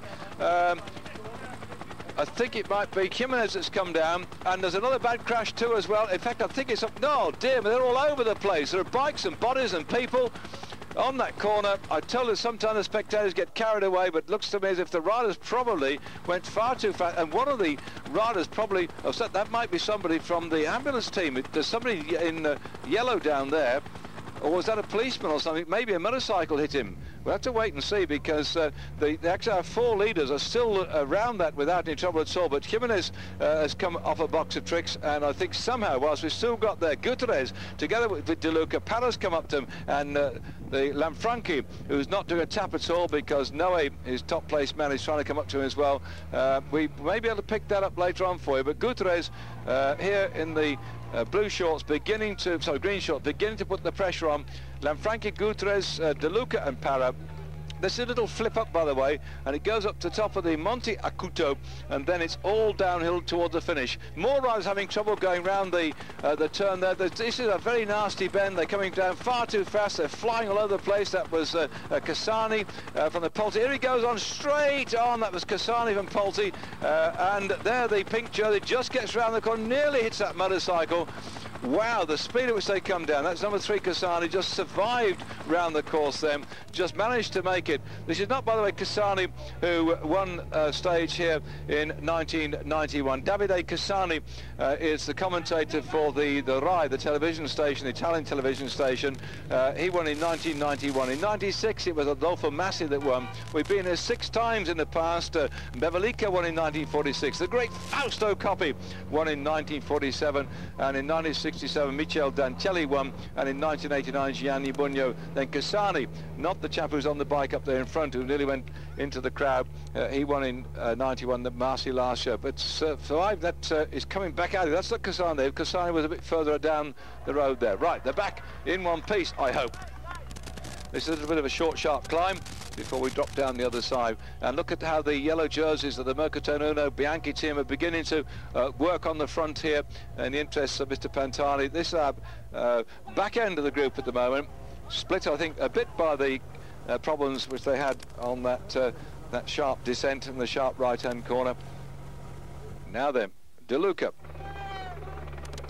Still looking good. Oh, on this undulations at the top of the climb from the Vetta La Croce, going on towards Monte Acuto. Then we're going to go down the other side. You can see here we've got 23 seconds in the little group here between the leaders, who are Gutierrez, Castelblanco, Merckx, De Luca, Lanfranchi, Frijo's got up there, and Jimenez as well. That's the ones you can see on this screen. This is our little leading group at 23 seconds. There's a bit of a gap back to some chasers, and then the main pack after that. So this is the undulations bit. It goes back up again, then it goes down, and unless they're going to get a really good lead, I suspect somehow they might well come back in one piece. But for Axel Merckx here at the back of the group, looking very strong today, and he rode tremendously well. You may remember in the Flèche Wallonne, for instance, again in the Les Bastogne-Liège. He seems to have got his act together. It's taken him a long time to really make his way through the pro ranks, but he's showing himself very well indeed. Max Chiandri now and Casagrande. Well, Max comes from not far from this part of the world. What a nice combination we've got there, Chiandri and Casagrande, if they can get across as well. So it's all there up for grabs still. This is a little descent here. They're going to drop down, and so they're going to hit the bottom and come back up again into the flat with a bit of a drag in toward the finish, but it isn't going to be enough, I think, to rip the thing to pieces. The main pack seem to think, well, it's okay, we'll catch them, there's no problem at all. Well, we'll have to wait and see, won't we? Right, back to some of the emails. Hope you don't have me dapping backwards and forwards to these. And there were, I told you, this is the undulation bit. See, here we are now. It goes up toward the top there where it's 600 metres above sea level, and down the other side when it really drops. They've not actually got that bit yet, so I think they're all quite happy to wait. They'll try and blow it apart on the run up towards the top of that climb, and then they will probably, I think, come back together. But it's very exciting still. You never know. The tactics are being played out now before this amazing Italian public. 30 kilometres to go, as you can see on this screen. By the way, the viewing figures for the television.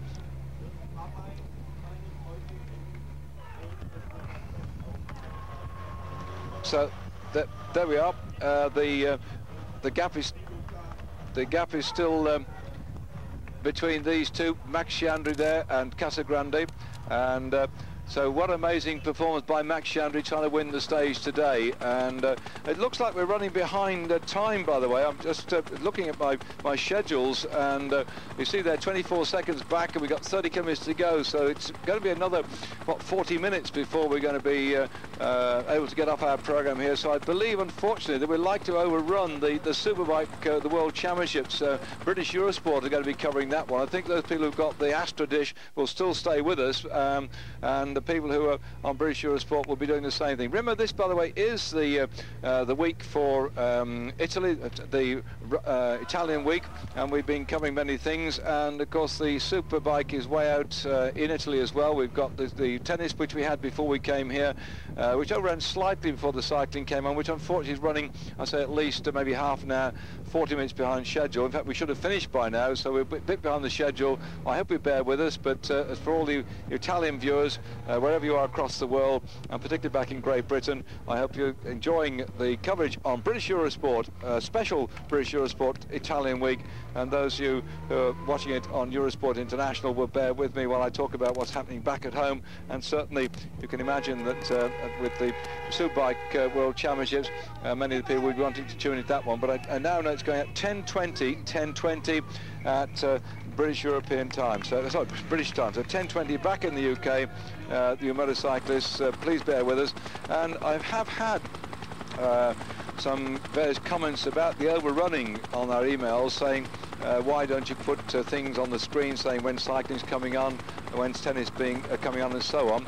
As you can see now, Rebellion starting to go off on its own here. We do put a little blue flash across from time to time. I'm not sure whether it always pops up on British Eurosport, because we have this problem. We have the international Eurosport, we have British Eurosport as well, and so if you didn't get a little flash from time to time showing what's going on, then at least I can tell you, to see flashing, that the Superbike is going to be on tonight at 20 minutes past 10. 10:20 tonight in British time.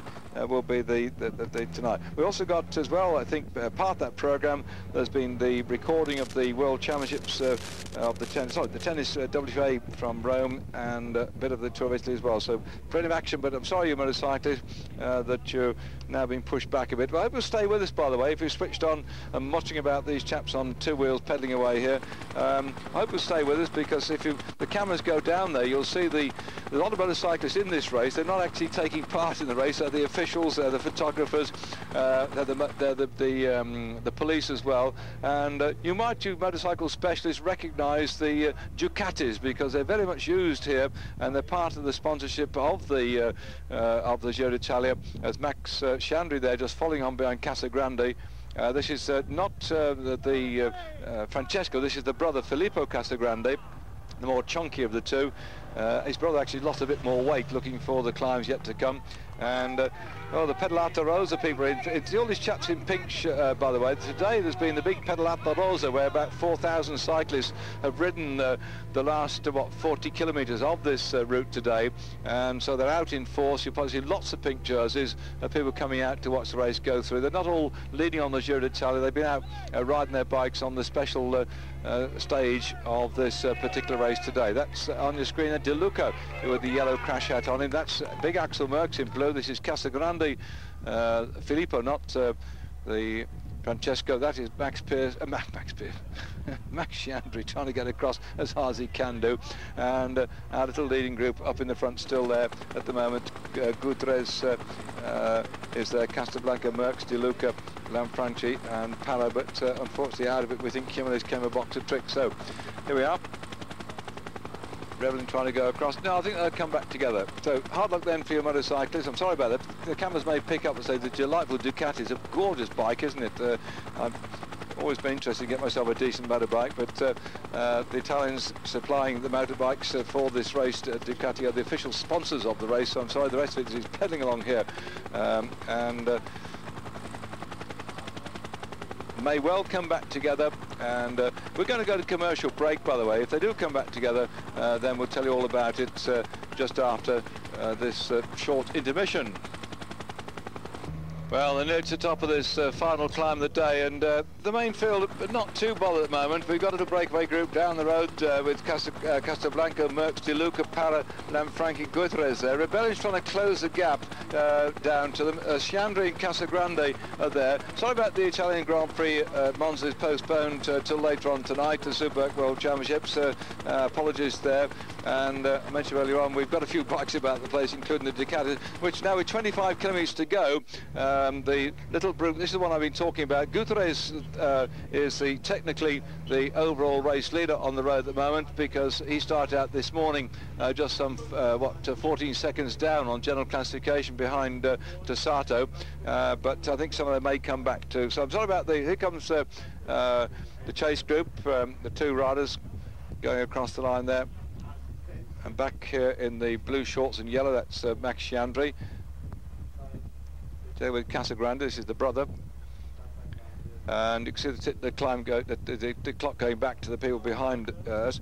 Yeah, going back to the motorcycle thing, by the way, I remember way back in the milk race, which I was on for many years, more years than I care to know. There was on the side of the road, there was a chap sort of leaning over the gate, and one of my friends who was out there taking down the arrows after the race had gone through, the routing arrows, and his routing crew just whipping down the arrows, and this I think it was down in Cornwall, and this chap was leaning over the gate. He said, "Oh, you see them go past? Oh, you see them go past?" Yes, okay, right.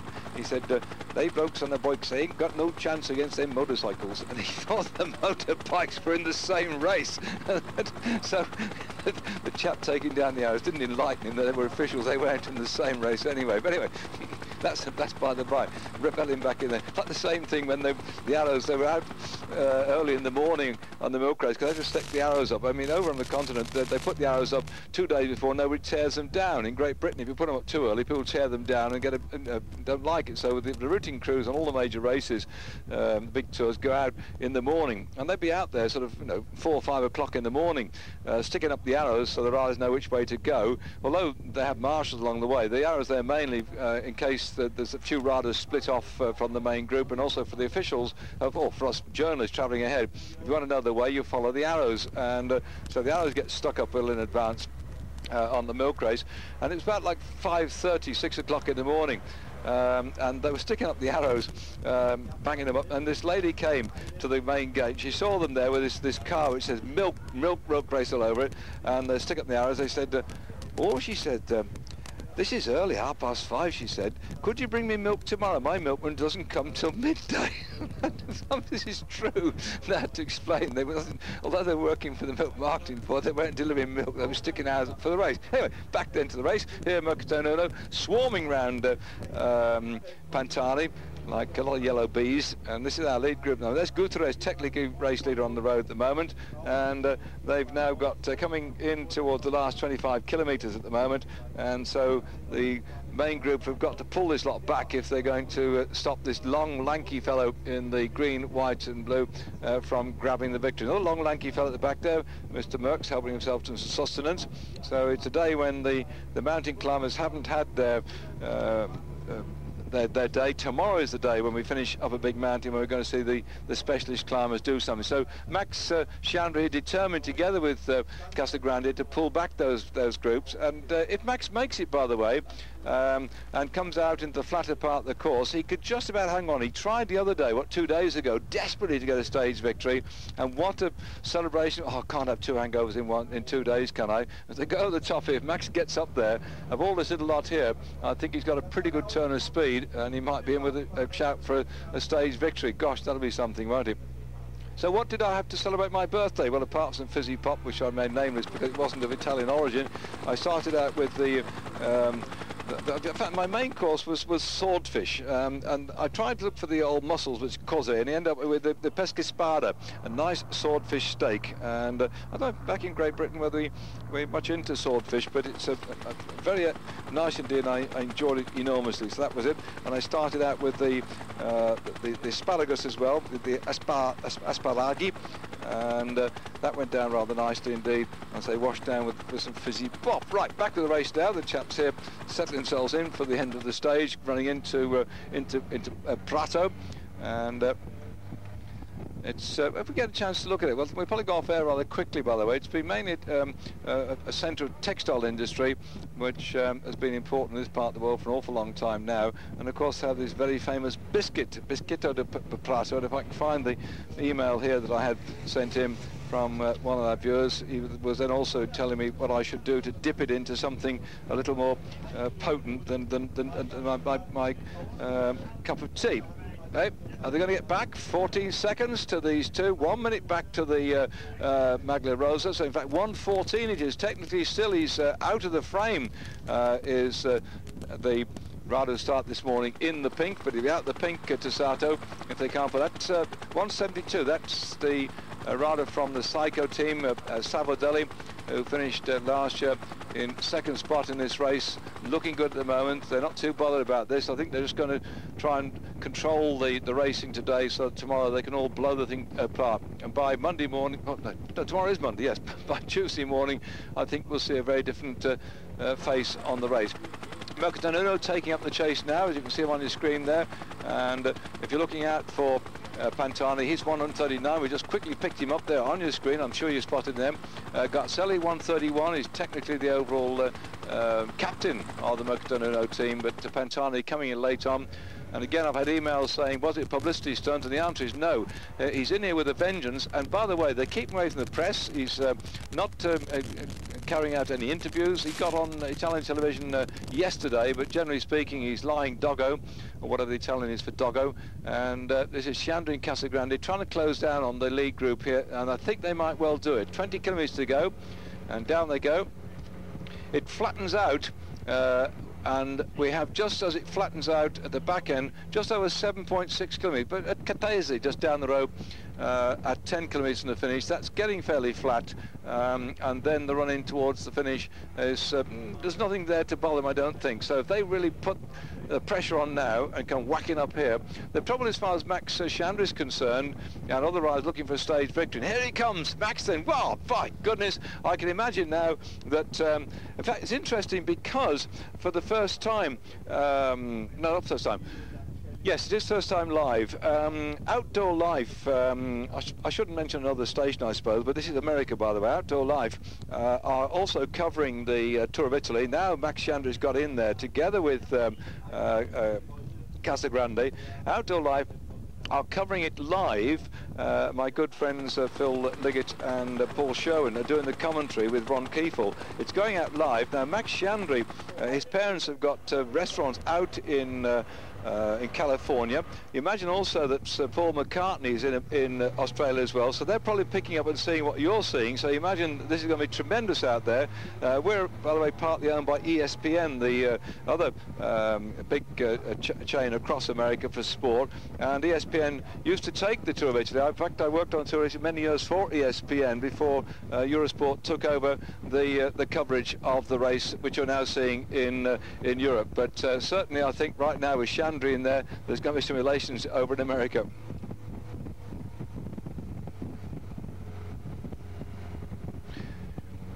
Well, 1 minute 6 seconds. This is quite a useful gap they've got at the moment in our breakaways. And our little breakaway group at the moment then, Casablanco, Merckx, De Luca, Para, Lanfranchi, Guterres, and now Sciandri and Casagrande have gone up there to join up with them. And the pressure's on at the front too. You can see the way in which the lads from the Liquid Gas Pata are beginning to try and pull back that group at the front. Whoops.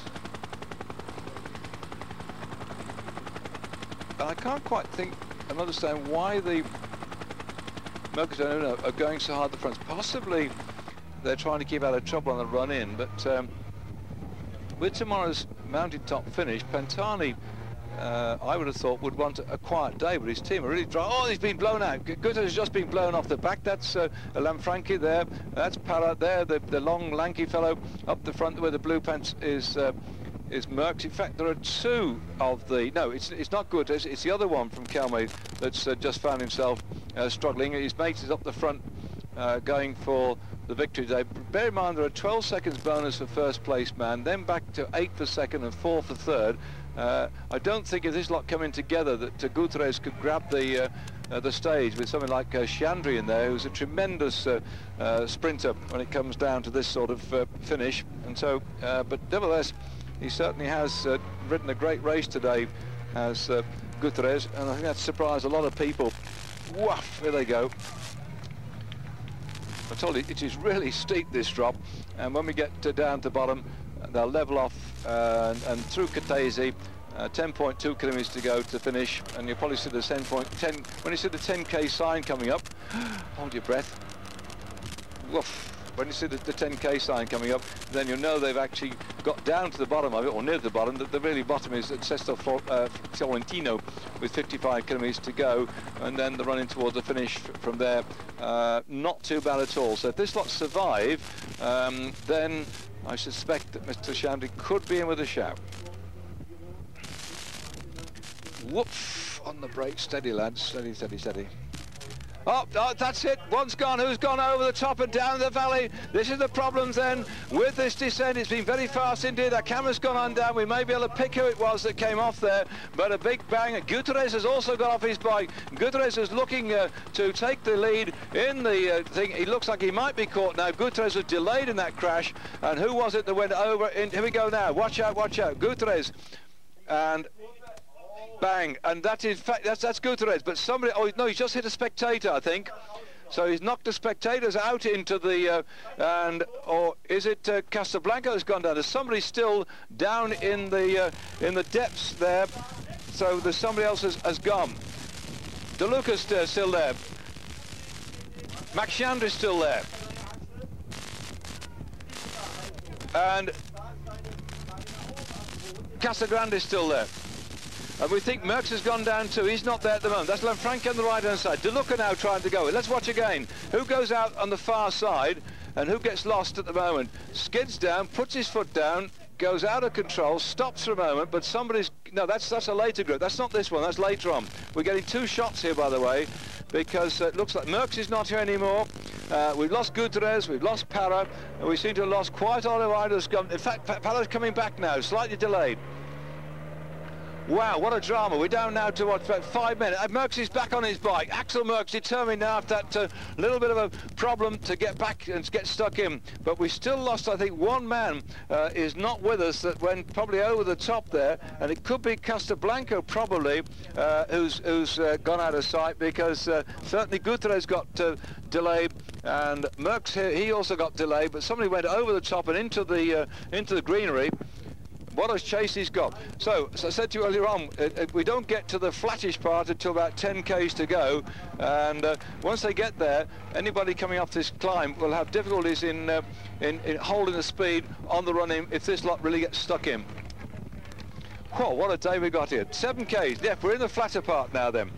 And we've gone over the top. If you're looking to see where we are on your maps, then we've come from Corinaldo, which is on the I suppose you might call it just the top of the calf of Italy, and we're going over towards the top end. Prato is going across the other side of Italy. We've gone up the coast, up alongside the calf. We had that trip up from Teramo on the motorway, and now it's over the top into Prato, moving out again on towards the Mediterranean side of Italy, rather than we've been just up the other side, running up towards the calf thing. And so now this is the part of the world well known then by many of the riders, including Max Chandri.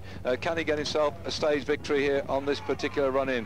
7 kilometres to go. It's, gosh, dear me, hells bells, if the Linda McCartney squad grab another victory today, this is going to be something which, well, and that will answer all the critics who said, why are they riding in this race? How have they got in the race? Well, they've been very spirited so far. They got the stage victory yesterday with Dave McKenzie. They've now got Max Chandri in there. He's talking to Lanfranchi, saying, come on.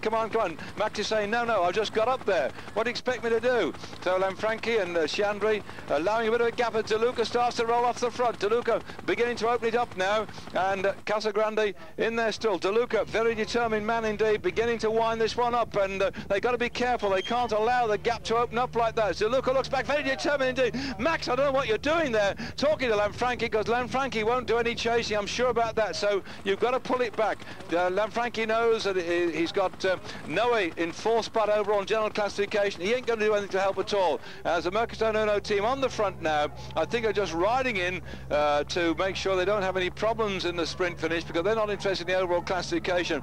But where is Tasato in the pink jersey? Possibly now they've pulled back Gutierrez, who had the misfortune to crash. It's Axel Merckx here.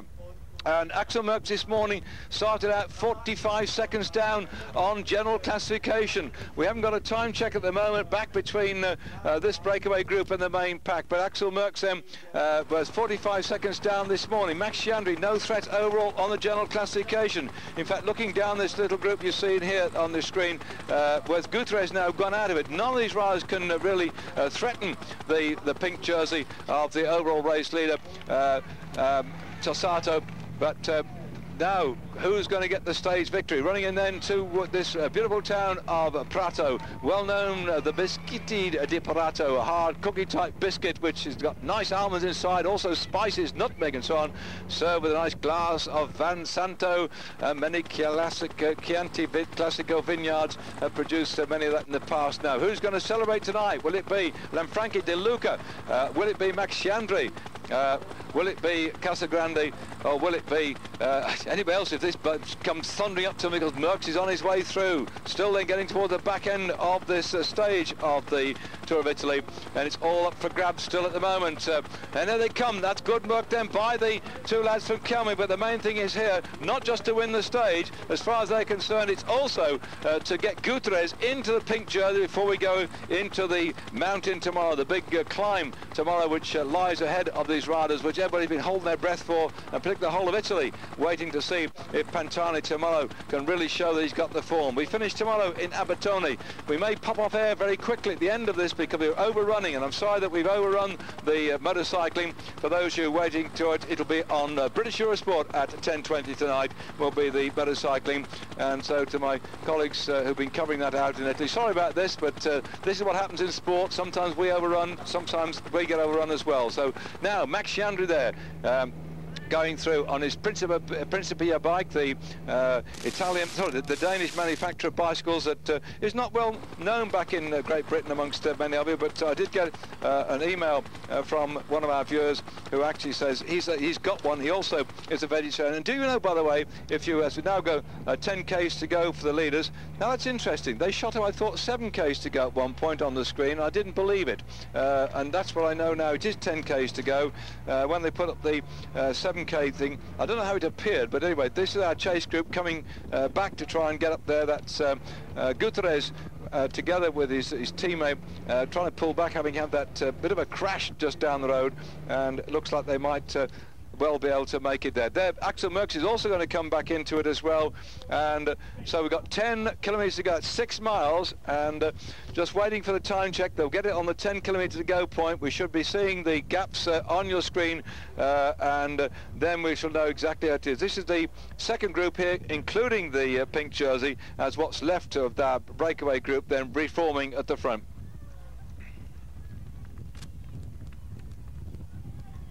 2, 4, 6, 7 of them. Merckx is coming up, so inside the final 10 kilometres, Casagrande, De Luca, Pare, Lanfranchi, Chiandri, Gutierrez and Castelblanco, and there the main group have come through behind them. We didn't get a time check. Normally, in fact, I didn't press my button either on my stopwatch, sorry about that, but normally they show the gap on the screen, but they didn't on this occasion. So it's certainly enough now with Gutierrez at the front here, bearing in mind that he started this morning just down on the pink jersey by 14 seconds. Gutierrez in the green shorts looking for to take the pink jersey. Axel Merckx trying to come across here as well to join up. Start this morning 45 seconds down, so he won't take the jersey, but he's trying to get a stage victory. This is now the flatter part of the course, inside the final 10 kilometres, and if Merckx makes it across in, if he gets the stage victory, his father commentating for the Belgian television company, he might suddenly have a heart attack. He's a bit rotund as the bold Eddie Merckx, but anyway, we wish him the best of luck for and well, to his son anyway. Eddie having won this Tour of Italy 5 times, and also the Tour de France 5 times. 1 minute back to the main group behind Merckx. 1:23 it is the gap then, inside 10 kilometres for Lanfranchi on your screen there, then Pala going through, and the two riders from the Calme team also going across, then Gutierrez and Castelblanco, So still trying to get up there and close that gap down. Now the string's beginning to move. The Seiko boys begin to roll this one forward to try and pull that back. Interesting, because I'm not sure. They might make it. They might make it. They might make it. It's say 10 k's to go. But what will be the ovation if Chandri there in the yellow manages to get the stage victory? I had an email from Paul Seaman, by the way, who said thank you for Dave McKenzie and Linda McCartney squad for making his weekend. He said, got a stinking cold and couldn't complete in his 10-mile time trial, the Kings Lynn Cycling Club event, so he came home on Saturday afternoon after being the push-off man to watch the Giro d'Italia, and he was very pleased to see Dave McKenzie, as he is a vegetarian, Paul Seaman, and he has now been a vegetarian for 15 years. He also rides a Principia bike, by the way, before they became the vogue, and he actually lives 20 miles away from the Linda McCartney food factory, which is in Fakenham in Norfolk, and he was offered the job there as a maintenance technician when the factory first opened, but that time he didn't take it. By the way, this is interesting too. We'll close off on the emails now to get to it, that anybody who works, according to Paul Seaman, who works in the Linda McCartney food factory has to abide by vegetarian rules. He said there's no sneaking in ham sandwiches to munch during the tea break. Well, thanks for that information.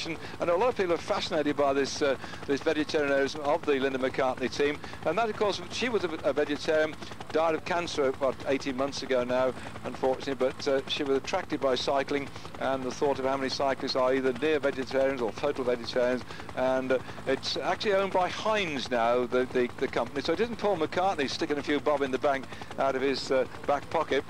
The Linda McCartney team is owned by Heinz now, so perhaps next year we might see them riding with Heinz 57 on their shoulders or something, with maybe some vegetarian soups from the Heinz group. I don't know. Anyway, back here with Eddie Merckx' son Axel trying to close the gap down.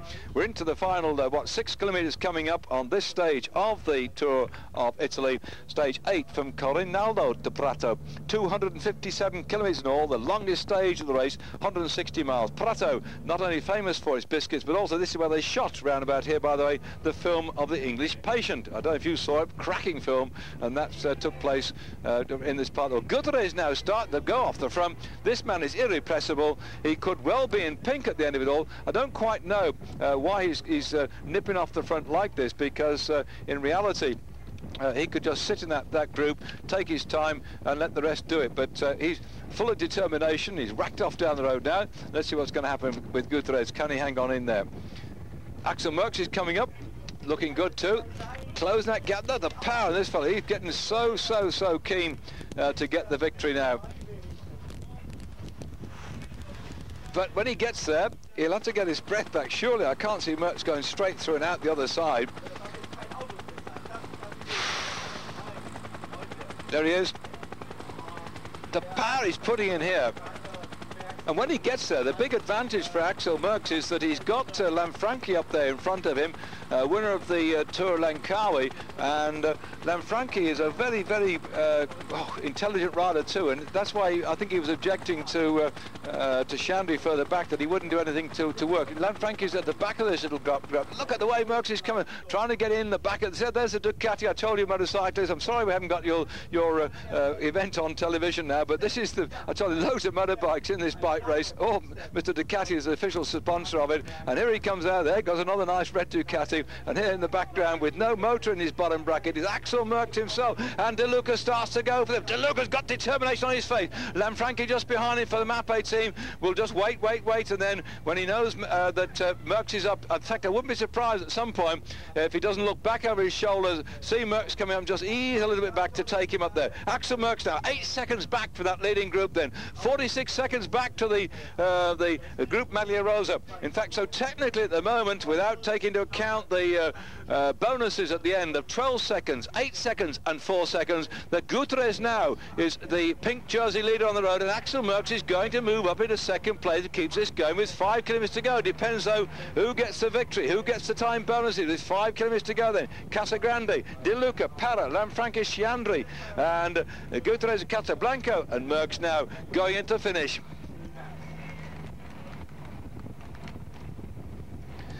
Well, he's made it then. Axel Merckx, the big lad, came off on that descent, and so did Gutierrez. They had that crash, and I think we lost one more on the crash, which we haven't seen much of it at all so far, but we seem to have lost one man into the ditch. But nevertheless, I think most of them got back together again now, after that little bit of a problem on the slide. And Merckx then looks like he was just shaken and stirred, not in any way damaged, thank goodness. They went round that very sharp bend, but he's now got back of that leading group, and they ran about 40-odd seconds. This is 5 kilometres to go.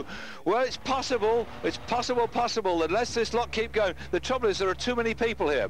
They've got to start working now, and the Mappe, I think Lanfranchi must now start to go to the front, knowing that Merckx is up there, to try and ensure they stay away. But Merckx hasn't got a sprint like Lanfranchi. Lanfranchi is by far, I think, the sharper of the two Mappe riders.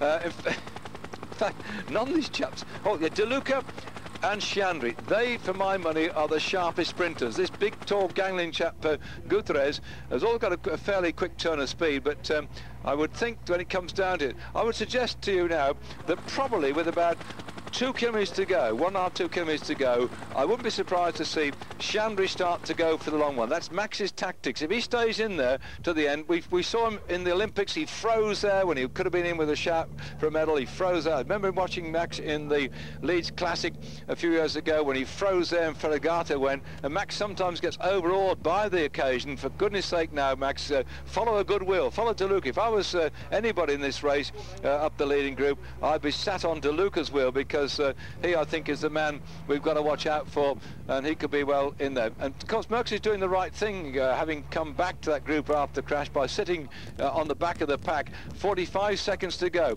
about 4 kilometres to go. You see then having a quick word on the microphone back with the team management, and that I think was Galetti, just having a word with the team management about what the situation was. 45 seconds. It's still possible. It's still possible. A team like Seiko can really hammer along here. And they've all now, these lads have got to take part. They've got to work together. Sciandri goes through.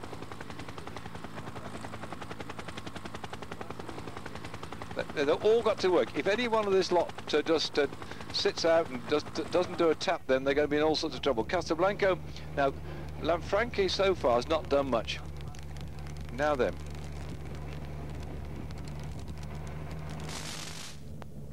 again, Seiko, Valley and are doing all the work on the front. That's your run down the left-hand side there.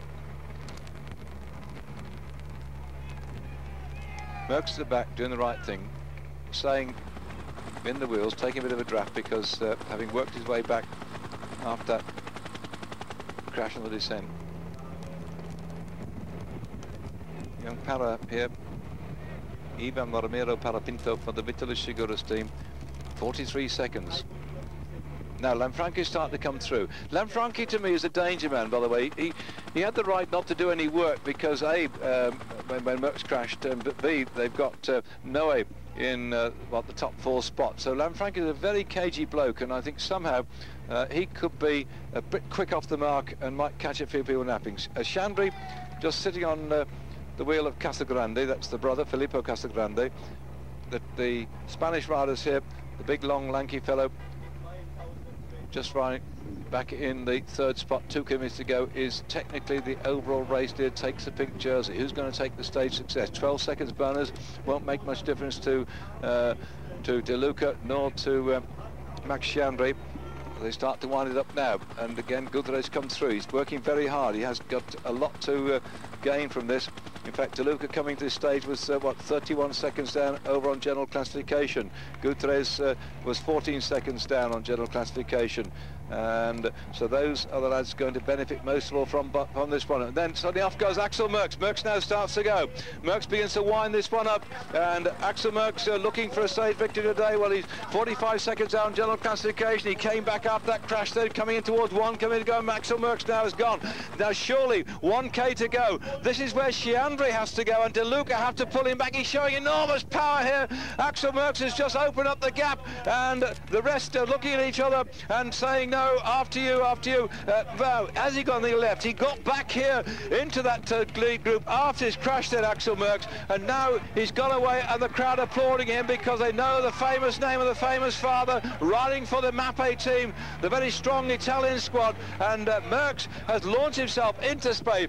Gosh, what a ride he did in the Flèche Wallonne when he was in the leading threesome or leading foursome when they came to that last climb of the Huy, and his big frame was just too much to go up the climb. He dropped back in the 10th spot. What a great ride he did in the Les Baston-Liège when he tried to get up there, and he finished about 5th on that day. And Merckx looks like he's going for this one, and the rest don't know what to do about it. Axel Merckx, well, his father in the commentary box for Belgian television, he's uncontainable. He's just going to be jumping up and down here to see his son come through, but no, can they pull it back there? They're still waiting, men surely waiting too long now, because for 100 metres to go, and Merckx is going to get this one.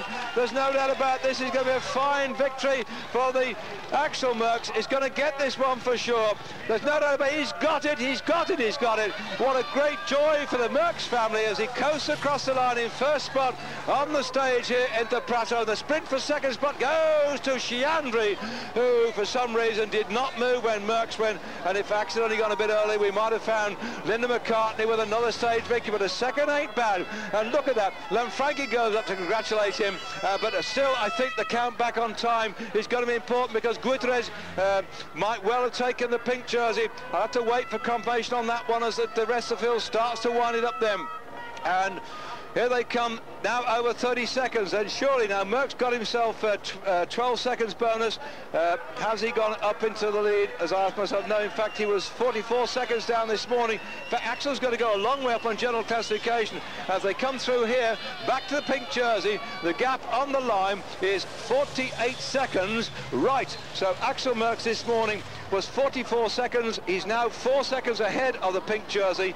He's got 12 seconds bonus as well for his victory. So whereas Gutierrez was, in fact Gutierrez is probably 30 seconds up on Axel Merckx, less than 12 seconds bonus. So Gutierrez, I think, has gone into second spot now, and Axel Merckx could well be into third spot with that bonus of 12 seconds. Bit complicated, chucking all the balls in the air, but this is the way he went. Look at them all watching each other, and to think he fought his way back after that descent when he crashed and came through, caught up with them, used all that energy, but he still had enough left at the very end of it to power away. The rest of that breakaway group were looking at each other, thought, well, after you, Cecil, no, after you, Claude, and Axel took every opportunity. Well, that's only his third major victory, by the way. He rode with Motorola when he won the Grand Prix Sanson in 1996.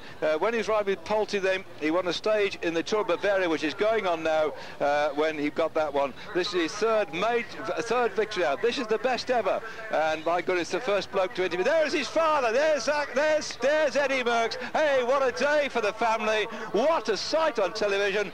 I hope you, like me, think this is something fantastic. Look at that, eh?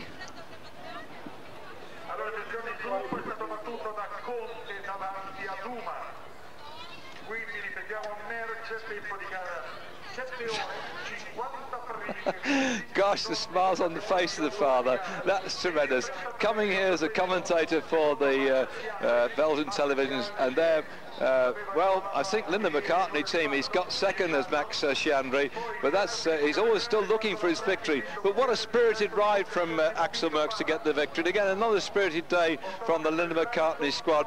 This is something else. It really is top draw stuff. But for this man here then, who's been working his way up the ladder, and this year he's been really, I said to you, that great ride in the Flèche Wallonne, the great ride in Les Baston-Liège, and now taking a victory in the Tour of Italy. And Dad's going to talk all about it. I love that. That's terrific. It's not often you get fathers and sons in this business riding bikes, but Eddie's been still involved in the sport. He's got a bicycle factory, turning out several thousand bikes a year, and has been ridden by, in fact, there was a period when here Axel Merckx was riding with the Motorola team that did also ride on Eddie Merckx frames, but right now he's coasting in here, Axel Merckx, to take a fantastic victory. And I hope you, like me, I think this is one of those great days of bike racing. We've had a fantastic tour as Axel Merckx takes the stage today. That how amazing it was that Axel Merckx winning the stage today, and his father Eddie is one of our co-commentators out there. And a brief look on the screen as we now go back out to the presentations up there. And yes, Guterres, I'm sure the whole of Spain now is going bananas, and so Guterres taking over the pink jersey.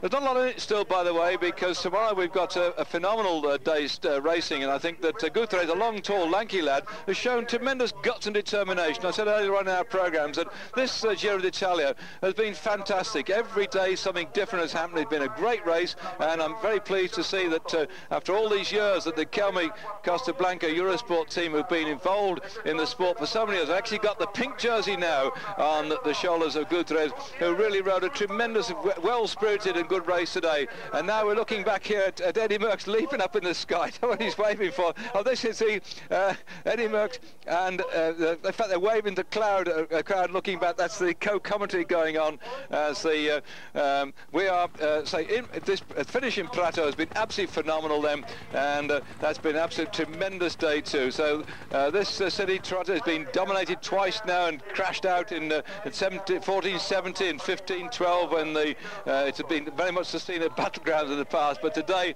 the man who battled